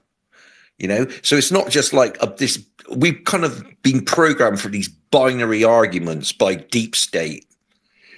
You know, this is the typical arguments that, oh, it's either got to be like this or this. No, it can be all of it. Yeah. I think they've been coming here for millions of years, millions and millions and millions of years. You got to remember, this rock is billions of years old, and it's hard for us, the human mind, to fathom these numbers. But you've got to kind of step outside your human mind and look at it from an objective point of view as much as possible, and realize that billions of years, this universe is billions of years older than what the Earth is and our sun is. So these things that have evolved billions of years before us have probably been and gone. There's probably been a million different civilizations on this rock that would absolutely have no evidence left over. You know, and that would make sense, but it really raises the question, well, how did we get here? Did we get put here? Did they, you know, they bring us here, or are we a natural formation? Have we been here since the start? Did this planet grow? Because this Earth is our home, and if we leave it, we're dead pretty much, you know? So we're a part of the what we're made of, the animals, all the same sort of carbon makeup. So, you know, have we been here since the start, potentially, you know? But just what was Screen you were saying before, Roswell, you're right. We've got very little to go on. Roswell was the one time they fucked up. They literally let their guard down. They fucked up. They found a saucer. They blurted it out, and within 24 hours, I went handbrake on, backpedal, right? And that's just a great classic example of how they backpedal. So there's a classic, and you're right. It could have been from Earth. It could have been made in someone's garage back then. Who knows? But what I do know from people I've spoken to, people I trust and things I've read and seen myself, I am of the strong opinion that there's been multiple crashes over this planet for many, many years. And there's been probably in the hundreds, if not thousands, of crashes. And these things have been picked up on radar. It's not new. They were picked up on radar in the 40s and the 50s. They had radar then, they were filming it. They were getting them on radar. So as soon as one goes down and crashes, they know about it and they're straight onto it, and it's classified. And then they've had like people who, you know, this guy, this Kirkpatrick, he's like the new Hynek, you know, he's the new scientist to basically, you know. So for mine, it's a case of the government still towing the exact same line, and they're trying to put the toothpaste back in the tube. They were brought kicking and screaming to the table on the issue, and they're doing everything they can within their power to make sure that it stays exactly where it's at now. Yeah, probably, if anything, it's probably gone too far. So I'm just not buying what they're selling. I'm finding it really hard to buy what they sell, and it's frustrating when we only have very few sort of real cases we can sort of look at, little biscuits of facts of informations and what people's witness statements, et cetera, but we don't have the real truth, which is, you know, and I've heard it from people I trust, that there's these things that it's common, you know, they crash all the time, all around the world. And as soon as that happens, it goes black straight away, classified, bang, the debris cleaned up. And the people who work in that industry that do those jobs know very well that these things are not from here. Yeah, you know, that kind of makes sense to me, Roswell. The way they backpedaled, if it had crashed, they said, "Oh, this craziest thing, it's aliens. You know, we don't know what else it is. It's so advanced." And then CIA shows up, like, "Hey, bro, that's our secret shit. You weren't supposed to say nothing."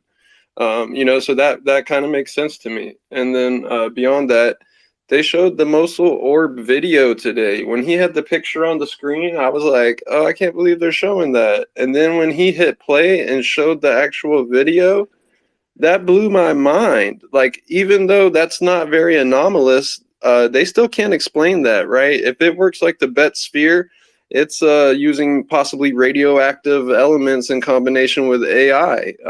You know, that's a big deal. That the technology is a huge deal, and everybody's mad because it's not aliens. I think everyone's mad because they know in their heart of hearts it's aliens, and we're just being lied to. That's kind of where my grievance kind of lies. Kyle. Yeah, can we hear from Carl? Let's see what Carl's got to say. Yeah, hold on, Kyle. Real quick. It can't be the CIA because at the Roswell thing, because they weren't even really a thing yet. But yeah, maybe it's some other agency. What's up, Kyle? Well, what I get out of it is, you know, people are seeing this with their eyes. They can't be used as evidence. Pilots that see this with their eyes, they can't be used as evidence. And what I got from this hearing is, well, we have to go through these processes to collect the visual, the data, and then send it to a scientific community, and then it can be used as evidence. So basically, Screen, if you see a TR-3B that's 20 feet from you and you record it, guess what? You cannot use that as evidence, and they will deny it. Did we see a TR-3B 20 foot on recording? We seen a mild wide craft across Phoenix, Arizona, and they covered that up, said it was flares, even though the flares was dropped at a different time in a different part of the sky. They still claimed that it was flares, and that was like a spit in the face to thousands of people. So yeah, they just continue to backpedal and cover it up. Why? Because they make money off it. The NASA's being paid to look for life outside the universe. What do? They scrub UFOs off photos and deny it also. So this is just a money making scheme. They know it exists, and the people that seen it, we want it fucking disclosed because it's time. We're tired of waiting. Stop taking our money for lying to our fucking face. Is what that way I think of it. It doesn't add up. There's like how many UFOs seen each minute, and the traffic from space does not add up.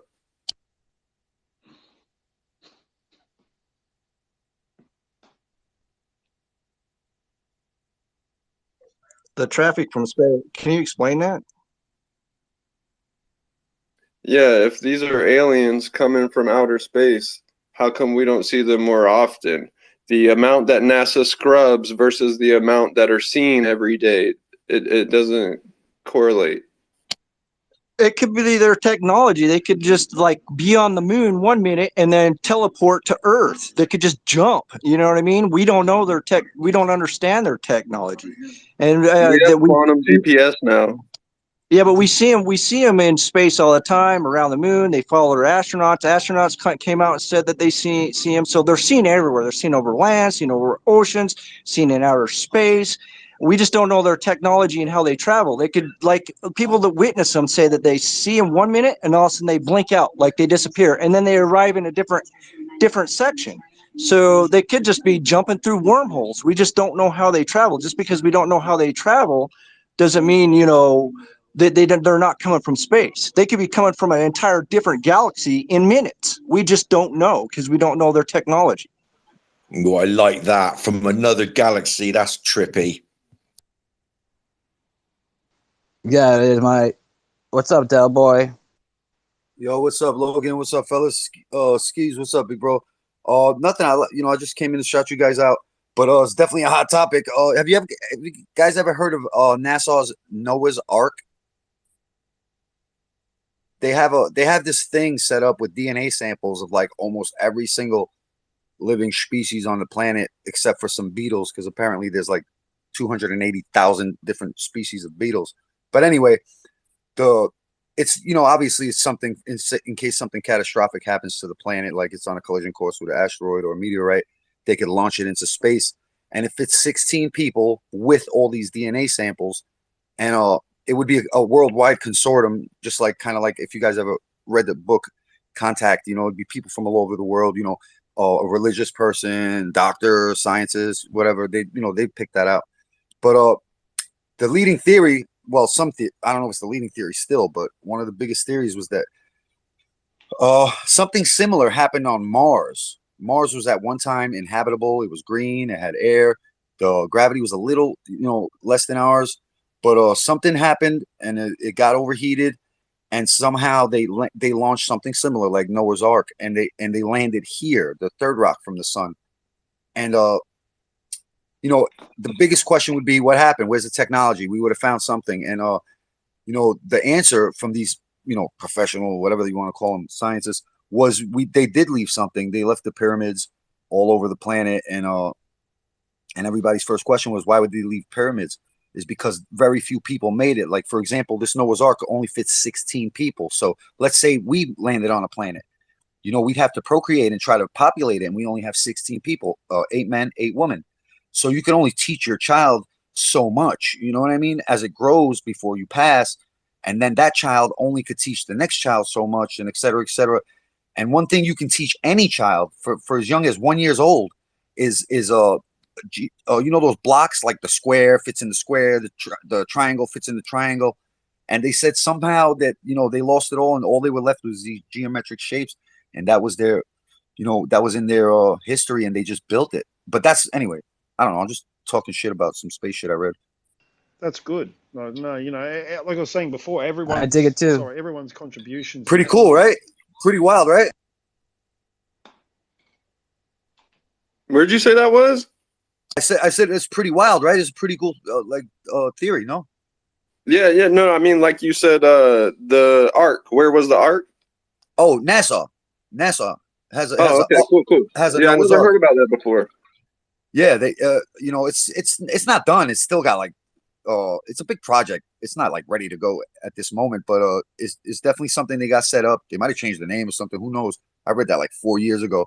But yeah, they got the DNA sample set up, and that was their reasoning for Mars landing here and the technology never being found and the pyramids being built because, from one generation to the next, the only thing that the children were left were these geometric shapes, and that was their homage. They just built these pyramids as they don't even know why. But yeah, I'm just, talking space shit. No, I'm digesting that. Like, it's thought-provoking. I love it. I agree with what you said, Skis. There would be definitely more traffic. For all the traffic that they see, they say it's unidentified, but that shit is all Chinese shit. But there have been some weird sightings, man. There has been some traffic. There is traffic, though. I mean, like, it may not be visible to our naked eye, but I mean, you look at the Discovery video. You go back down to like the Discovery. That's an old video, and on that video, you can see like there's heaps of craft moving around. There's even one that's shaped like a Pac-Man, like the. I saw that the Star Wars, one of them, starfighter things. Like, it's shaped exactly like that, and that's just one of, and looking at it, there's hundreds of them. Like, it's like moths to a flame. They're everywhere. But did you guys see the one in the water on the Navy ship? The two Navy guys were looking in the water, and they're like, "Yo, what the fuck is that?" The guy who had his phone out. I'm not sure if that's CGI where it dives. Oh, hang on. You're talking about the official one where they say, yeah, I know the one you're talking about where Yeah, and then the thing moves funky as hell underwater. It's like completely against physics. Some weird shit. Some weird video. Could have been a deep fake. Who knows? But it was fucking weird. No, I haven't seen that one you're talking about. Okay, so you saw it, right? Just going to the Noah's Ark bit. So in I think it's Svalbard in Norway. There's a Norwegian Arctic, and they've got a permafrost there. So that's where they store a load of seeds. But there has been scientists have been calling for a lunar ark to like a doomsday vault to send it to the moon. So there's kind of like two arcs at the moment. I know they've got a seed bank somewhere planted deep in a mountain somewhere. I don't know whether that's different from the Svalbard one. Hey, did you guys ever notice that all the craters on the moon are like literally practically the same depth? Like, for the most part? The big ones, the small ones? We've noticed. That's pretty funky. You know why? I mean, yeah, I heard the theory that it's like a satellite. It's a iron or steel globe or sphere, I should say. But yeah, I definitely heard that. And then the Apollo, whatever it was, heard the boom, the reverberations. It's pretty crazy, man. Well, it is in space, right? Maybe it froze solid. Very well could be. That's all right. Just going back to sorry, Screen. I just want to just go back over a couple of things about you saying that it might just be technology from an advanced civilization that went underground to escape the cataclysm. Because I still have a theory that there was a small solar flare, and it kind of lasted maybe a few hundred years, and by the time you could actually get back up onto the planet surface, they built their cities underground, and they just chose to live there. That's kind of a working theory, and I think that the people that were like farming the land or hunter-gatherers, they inherited the cities, the megalithic cities that they left behind. So I think there's kind of something in that. But getting back to interdimensional craft from other solar systems or other galaxies, Right. So my eyewitness account is of a kind of 150-foot in diameter sphere in the sky that then travels quickly up into space. So I would say that was a spacecraft from another planet. And that's what I go by, because I just don't think that a craft from this world would want or need to go right up into orbit and like disappear out of orbit. It just wouldn't make sense to travel that way, unless of course they lived on the moon. See, they live on the moon. But no, it's like, I'm not saying they don't come from space at all. I'm just saying the majority. Like, it looks like the majority of the phenomena is just the trickster element, and it consciously manipulates people, and then very few of experiences are actually physical.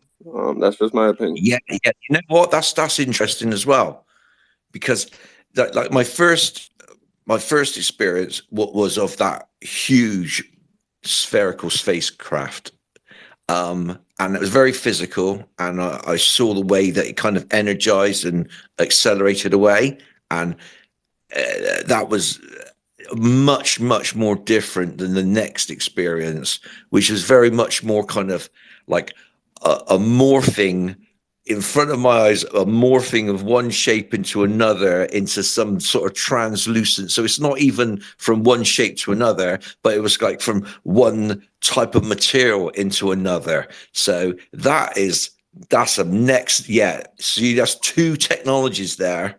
So it's not just transmuting, that's some real serious technology. But not only that, they kind of Sexual, please. I only have a couple minutes. I just want to let you guys go know on.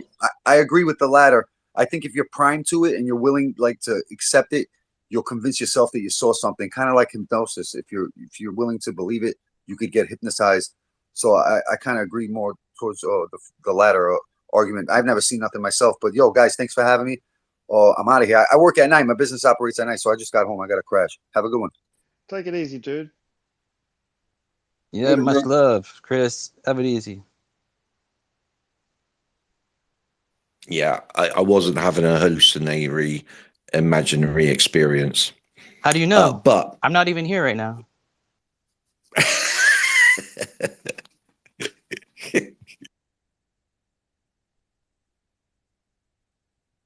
Oh, Logan, you always catch me. He catches me every time. Let me ask you, Carl, do you call bullshit on Kirkpatrick's statement saying that there's no evidence, no credible evidence to suggest that, but basically, after all these years, everything's said and done, there's nothing in the bucket to say that they've got any evidence from ETs from any other world, and that's it, kaput, there's nothing at all there. Do you call bullshit, or do you don't? Yeah. Oh, yeah. Okay, so I watched that whole thing. I also caught up on the Weaponized two episode back-to-back episodes on Weaponized, and then Kirkpatrick. So I had a big one yesterday. That was a big one yesterday. So I'm pretty fresh in my mind. Kirkpatrick, what did he say? You, buddy. Hey, I know you're primed up for it. You know, yeah, and fucking it was a fizzer. Yeah. I knew Kirkpatrick. I mean, I was primed up for thinking that he was going to talk about weather balloons, but as it turned, I thought he was going to talk about Chinese weather balloons. But as it turned out, here's a couple of interesting things. I wasn't expecting anything. I thought it was just going to be bullshit. Sorry, Screen, do you want to go? No, I'll go after you, bro. Finish up. All right. Okay. So Kirkpatrick said a very interesting thing. He showed that video of a sphere traveling along. I mean, that in itself, that is like, that's technology right there. So we're admitting that is some technology that we don't know what it is. And when you put that together with Peter Jackson's theory of the spheres and the number of spheres we've seen, and is it Peter Sheep with his twin Canon, whatever, Pioneer X1000 HD 8K cameras. Yeah, you put that evidence alongside Patrick Jackson, and they're showing this sphere, and I'm thinking, and what right? So what Kirkpatrick said was, we got this anomalous object, but he implied that the Chinese didn't have the same regulatory framework as the US. The US experimental companies have. So that means that the Chinese can do things with the technology without having to get approval for doing experiments that might be a little bit outside what we're allowed to do in the US. And it was the whole angle. Yeah. So this is where it's going. So this is how about this for a 180 flip? They've gone from saying that there's no UFOs to putting a fucking UFO on the screen. And that's got to be some NHI. That is not back engineered. That I do not believe that's back engineered technology. They're using that and putting that as Chinese engineered future tech that's ahead of the US, and basically the angle is that the US needs to deregulate their experiments so they can do a lot more experimenting, and that's what I got from that. I don't think the Americans, with their black budget or their black ops, I think ethics would probably go out the window a little bit too. I don't think they don't work under the law, so to speak. That's why they're black. They answer to nobody. So therefore, that would have already been happening. I'll probably suggest that they're bluffing a statement like that, because you got to remember the Chinese, everything they do in public is not just for us; it's exposed to everyone. So, the Chinese are going to make of it what they will as well. But I would suggest that there's probably a bit of bluffing going on there. Sorry, screen.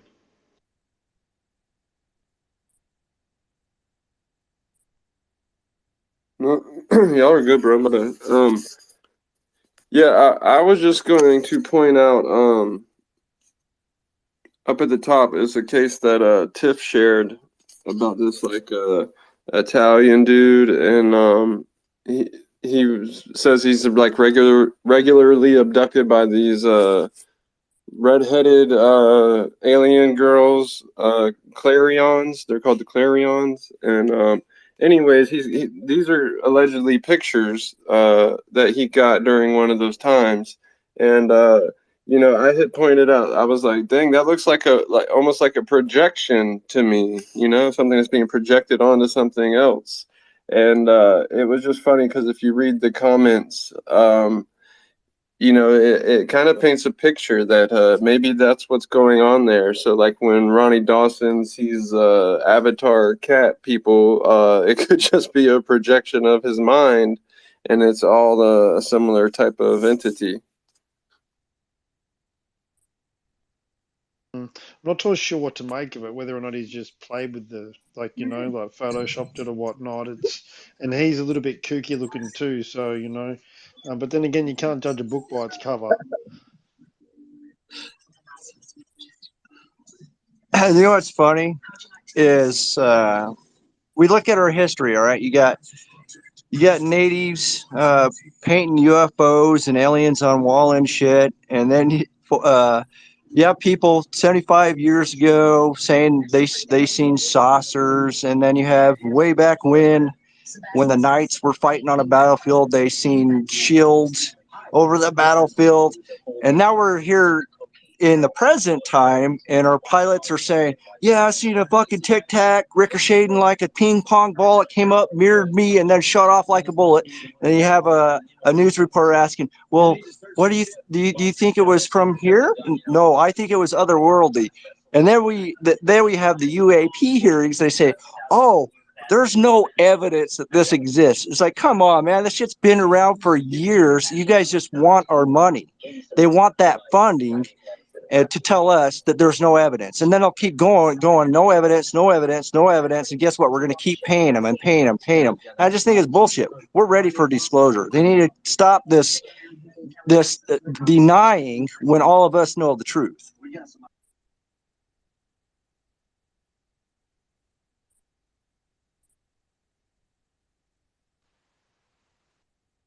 And what?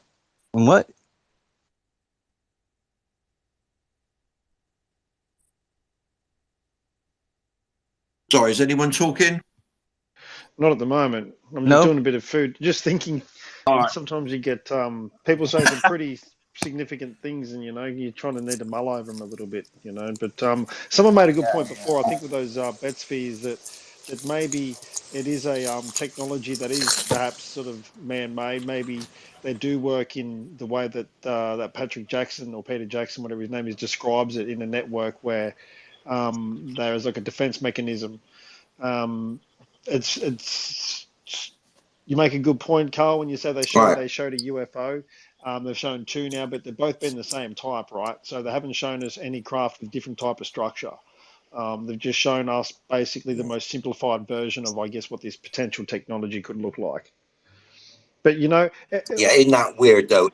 Yeah, so for all said and done, though, as angry as I am or as frustrated as I am, there are things to take out of it, and some people have raised some really good points. I think that that this, what has been said, can kind of be deconstructed, and we can sort of, maybe sort of sift through and sort of, discuss the points and make out what we can make out of it. And I think over the next coming few days or weeks or whatnot, that'll get disseminated, and we can sort of work out what to make of what they've said.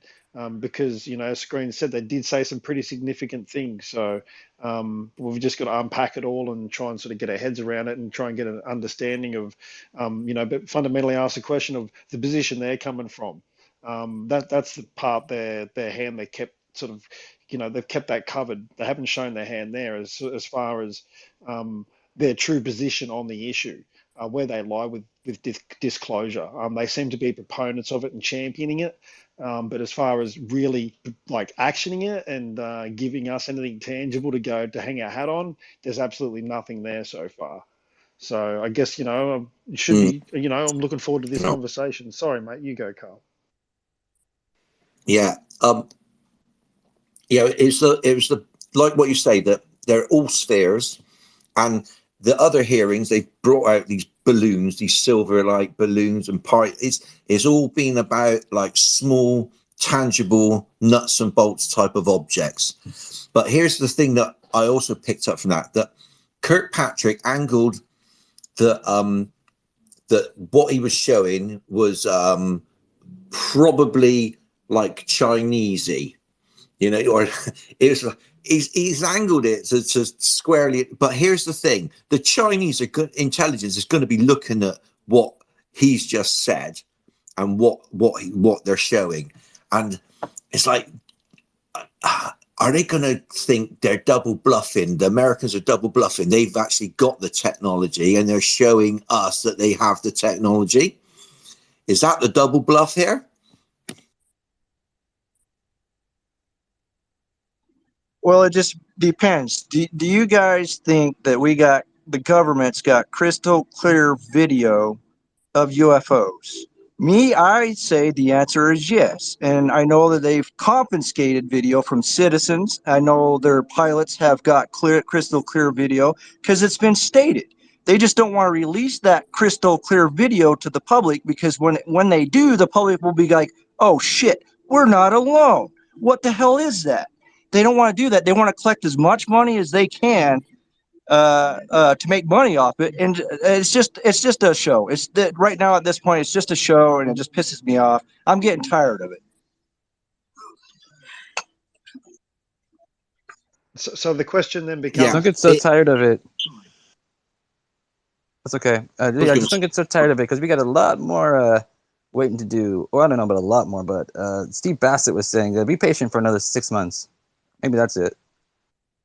I think we need to do something. I don't think we should wait. Like, we need to do something. And I really mean that. Like, we collectively as people need to do something that's passive, but something that will bridge that gap and bring disclosure. Because ultimately, at the end of the day, everyone's disclosure. But I mean, you really need to think about these people and work out, what does disclosure mean to you? Because ultimately what it means disclosure means not only the revelation that we're not alone, that there's other entities or other intelligence, right? But you need to open yourself up to the fact that there's real relationships that can form there between yourself and potentially another being from somewhere else, or maybe from here. So when you really start thinking along those lines, if you're not ready for that, then you need to stop where you're at and not champion disclosure, because it's a real thing. It's not just, we're being lied to, we want the truth, because the truth may mean that, it opens up, that's what it looks like. You kind of can't have the disclosure and not be prepared to have that possible interaction then. And so if people don't want that, if you like the life you have now, then if anything, we should be championing the non-disclosure and keep it where it is. Maybe that. I mean, how much would that fuck with their heads if UFO Twitter all of a sudden turned on a dime and said, you know what, we don't want disclosure and we were anti-disclosure. I mean, that would fuck with them big time, wouldn't it? Yeah, I've argued for not disclosure. I've flipped several times. Yeah, because I'm thinking that Nuremberg and Basel, that wasn't a one-off. There's been fights in the sky, and if Peter Jackson's right, how about this? So if we go back to the Nephilim, and we're gonna have to time travel 12,000. We're gonna have to take a 12,000 year kind of span on this. What happens if that whole Book of Enoch and what the Bible say is right?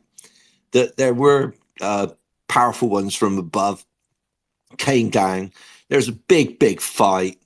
Someone won and someone lost. Someone definitely won, because if Peter Jackson's right, they've installed a system that identifies anything in the air, and they're monitoring literally everything in the air like a defense system. And how is it that spacecraft from outer space can come zapping in straight in without being kind of being affected by these, but then other craft that come in are being buzzed? So there's a defense system, which means that there must be some higher civilization. The question is, are we prisoners of them, or are we their guests? That are we their prize, or are we them? Is it ourselves? I guess sort of that's part of this hierarchy or these higher intelligence. I guess our consciousness is our conscious related, or when we die, our spirit, our plasma energy ball, whatever that may be. Is it part of the defense mechanism, like the beings that control this defense? Like what I'm saying is, are we the prize, or are we being held hostage here? I mean, how do you see it? Because it kind of raises that question. Yeah. No, I don't see anything like that. I see these like waves, because if you look through evolution, you get these kind of waves and like diversity of like species, and we're just like one wave of a species. I mean, if you go back 12,000 years, there was more than one hominoid. There was like we've all got right. Okay, so all of us have some Neanderthal DNA in us, as an example, but here's the thing: the part of DNA that we have is different in all humans, which means that Neanderthal and humans at some point bred quite extensively, because not one human has the same kind of parts of DNA of Neanderthal. So that in itself should sort of be a framework to say that we've got these waves of different evolution and species. And at the moment, as this snapshot of where we are what we are, and we're obviously going to be moving through and diversifying at some point. Now, whether or not there's higher intelligence helping that along, they might see this dirty, great big asteroid or comet coming for us and know that in 1,000 years or 500 years, this thing's going to hit, and there's no way that you're going to make it out in space in that time. So they've got to assist a certain amount of people along on the hybridization, maybe, but all of it. Why it doesn't have to be binary. It doesn't have to be like 2 or 3 things. It can be all of the above, or it could be none of them. I mean, like, we try and put everything into sort of like, once again, a humanistic type of thinking, and the points you raise in, there's a comet coming, etc., etc. These are things that we can create up in our imagination. So, well, the asteroids have hit before, but without getting too Star Warsy, wouldn't you think that if a comet was coming? No, it's not imagination. asteroids and comets do hit. 100%. Yeah. And yeah, but hang on. So, because like if I'm talking about the Younger Dryas, that's kind of one event. But let's go 30 years ago back to Schumacher-Levy 9 when it hit Jupiter and the mess it made of Jupiter. It spent a month. The red eye of Jupiter wasn't seen for a month. It messed up Jupiter. And this is 30 years ago. You can have a look on YouTube and watch what the mess that happened. So, I remember that event. This is hang on, let me just make this point. Like it's you can't.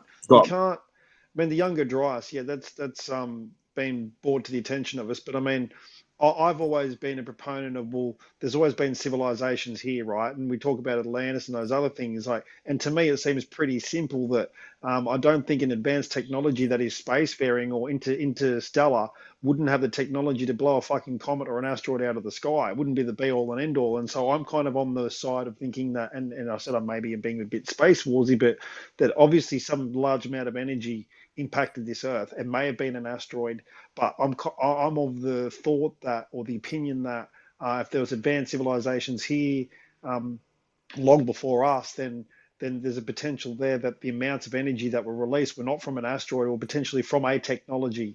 And whether that was done accidentally, I doubt that, because you think anything that was smart enough to sort of possess such sort of technology that could release such an amount of energy would sort of be know how to use it properly, right? I don't think it's like an experiment gone wrong. I probably think like we hear about battles and that there's a battle or whatnot. I kind of think that maybe it was used in battle. And this Earth could have been a battleground for, and what I was referring to before when you spoke about those bet spheres and them being a defense mechanism, if you're of the opinion that they belong to another being, like a higher being than us, and they don't belong to us, then that kind of says, well, they're protecting this Earth so that we can experience this existence the way we experience it. We live in relatively peace or whatnot, and life's pretty good. So there's a reason that this life that we live, and if there is these bet spheres that are defending this planet, keeping other extraterrestrial entities away from here, then obviously there is some sort of good and evil in space, and there are species doing battle with each other, and that's why I asked the question: well, are we then? Does that make us the victims here? Does that make us sort of like, are we trapped? Should we not be here? Should we be somewhere else really? By nature, is it natural for us to be in this state and to be in this existence, or is it not natural? And are these spheres, if they're from a higher being that are protecting this planet and keeping others, are they keeping other beings away that are trying to come and save us, or are they keeping these beings away that are trying to eliminate us? I mean, it begs all sorts of questions. And so that's why I was kind of going at that, and just curious as to where you lie with, the spheres that they've shown us in those videos, whether or not are they part of are they human technology? Are we flexing American muscle there to show, to say, well, look, we're going to film these and show you, and the China can see them as well, that, we've got these. And we know you've probably got them too. So where do you want to go from here, kind of thing? Is it that, or is it a genuine case of we don't know what these things are? But it's funny that they brought China into the conversation. And so it says to me that a lot of this disclosure has to do with sort of how far technologically advanced is a nation, because ultimately that's how much muscle they can flex. And you've heard Chris Bartell in the space before. He even said explicitly, he said there's enough technology that he knows himself, and he knows that America could win any war for the next 1,000 years. So that kind of, to me, puts off the table that America doing this for political clout or for defensive military sort of might flexing. I don't think they're doing it for that. That kind of puts that, if America have that technology, and I believe they do, and like I said, like Chris has said it in the space here, and so I'm just repeating what he's already said, and I trust that, and he's a man with access, and when he says there's enough, and he's been told explicitly America could win any war in the next 1,000 years, that's a big statement. So it kind of, me, as far as disclosure goes, there's no need for them to flex that kind of muscle. They just know they can, and I'm sure China would know that too. And I think I'll call bluff on him saying that China are outpacing America technologically. They want you to think that. They want China to think that. But that's just really just hot air as far as I'm concerned. But Carl, where do you sit with those spheres? Do you think they're ours? Do you think they're human-made, or do you think they're from somewhere else? Like, where's your thoughts there? I think that's non-human. I'm pretty sure that's non-human. That's displaying some. That has to have a power source. It has, and it's going to be under gravitational or electromagnetic flight in that size package. I just can't see that is us. I can't see it. Now, whether or not that's the ultra terrestrial, you know, from our Elohim or Nephilim cousins, brothers, relatives on Earth, or whether that's from like I think that's what I'm saying. I think that's a different civilization that's resident on Earth or around Earth. That sphere is monitoring a war, because there's something that entities love to watch is humans killing other humans. They're fascinated by it. I don't blame them. What was I going to say? Right. Okay. Yeah. So here's the thing that we've got to remember here. Deep State has programmed us for binary answers, like a yes or a no, you're for or against, for our whole lives. And we have to get away, and I'm guilty of doing this a lot, you know, because we've all been programmed to do this. So we've got to try and stay away from binary answers here. And also remember, the intelligence community, the Russians have a word for it, and I can't remember what the word was, but it's not compromat. It's not that word. It's what it is the idea that you're not playing to win. You're playing to confuse. You're playing both sides at the same time. So you create maximum argument and confusion. And when you've instilled in the population a binary mindset of yes or no, and you have to make a decision to be on one side or the other, you self-create an argument. So as long as the intelligent community, and they all play this game, they play the game that we're here to confuse. We're going to play both sides of the argument. There's no way. They play not to win. They don't play to lose. They don't play to win.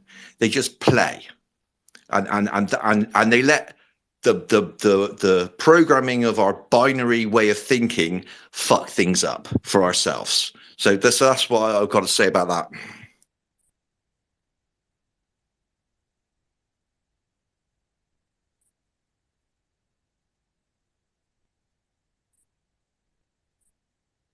Also, what I want to say, yeah, so it doesn't, I think my opinion on what that sphere is ultimately doesn't matter. But I do believe they've used that to send a message to the Chinese. It's a win-win for America either way on that one, because if the Chinese haven't got that technology and they don't believe in extraterrestrial technology, which they probably obviously do, but they're thinking now, have America back engineered that, and they're doing a double gotcha on us to say that if you invade Taiwan, we've got some proper technology that will knock you out. So whether that's like why I'm just like theorizing and just putting some stuff together here, but this might not be anything. But what a way to present that to the Chinese, that we're going to flex some like that. So yeah, there might be that going on. I think the spheres are probes, because a lot of people see like one like mother craft up in the air and all these spheres are coming out of it or whatnot, and then they see spheres going into volcanoes and stuff like that. So I just think that they're just probes monitoring your Earth. Yep, like the Kinos from Stargate, where they're on the ship. I forget which one that is. Continuum. They have the little Kinos that they send out. They're metal spheres, and they like take all the data and relay back. I'm pretty sure that's exactly what they are. I agree with that. I think there's a mothership out there, and then what we see down here on the surface, these smaller craft, they can sort of join together, they can split up, they can become one unit, they become 3 units, they can twist into different shapes and whatnot. But yeah, definitely, I think that they come from a mothership, and there's obviously a larger craft. I've even read a document, and it was the Australian case. Logan, it says you're having issues. This room might drop, but there was an Australian case, and it goes into great detail about it literally there being a mother craft and there being like a cargo area in the back, and it was actually a Hercules bomber that was circling, and the mother craft itself was below the altitude of the bomber, and they could see what looked like a loading bay, and they saw orbs go into it. This is detailed in the document, and it's an official document, and it spoke also of a crash retrieval as well, and how basically this has happened in Australia and Victoria, and it was shipped to America. So yeah, I believe that these things, these smaller ones, come from a mothership, and I think that as well because that white light, I don't want to say the word, but that goes into, and I've seen the white lights go into these smaller craft from space, and to me, I'm trying to work out where is that coming from. Is it a defense system? Is it? But it doesn't look like it's a defense system because this white light that's come from space into these UFOs, it goes into them, like it sort of disappears into them, and so these things move at the speed of light, and as they get to the UFO, they literally disappear into it, like it's been sucked into it, sort of thing. And I've always thought, is that packets of information? What's being transported there? And I'm thinking, well, it must come from something else, and it would make sense if there's a mothership that there's some sort of, and to me, it doesn't sound like communication because communication's invisible, and even we have that technology. So to me, what would make a visible white light? And I think to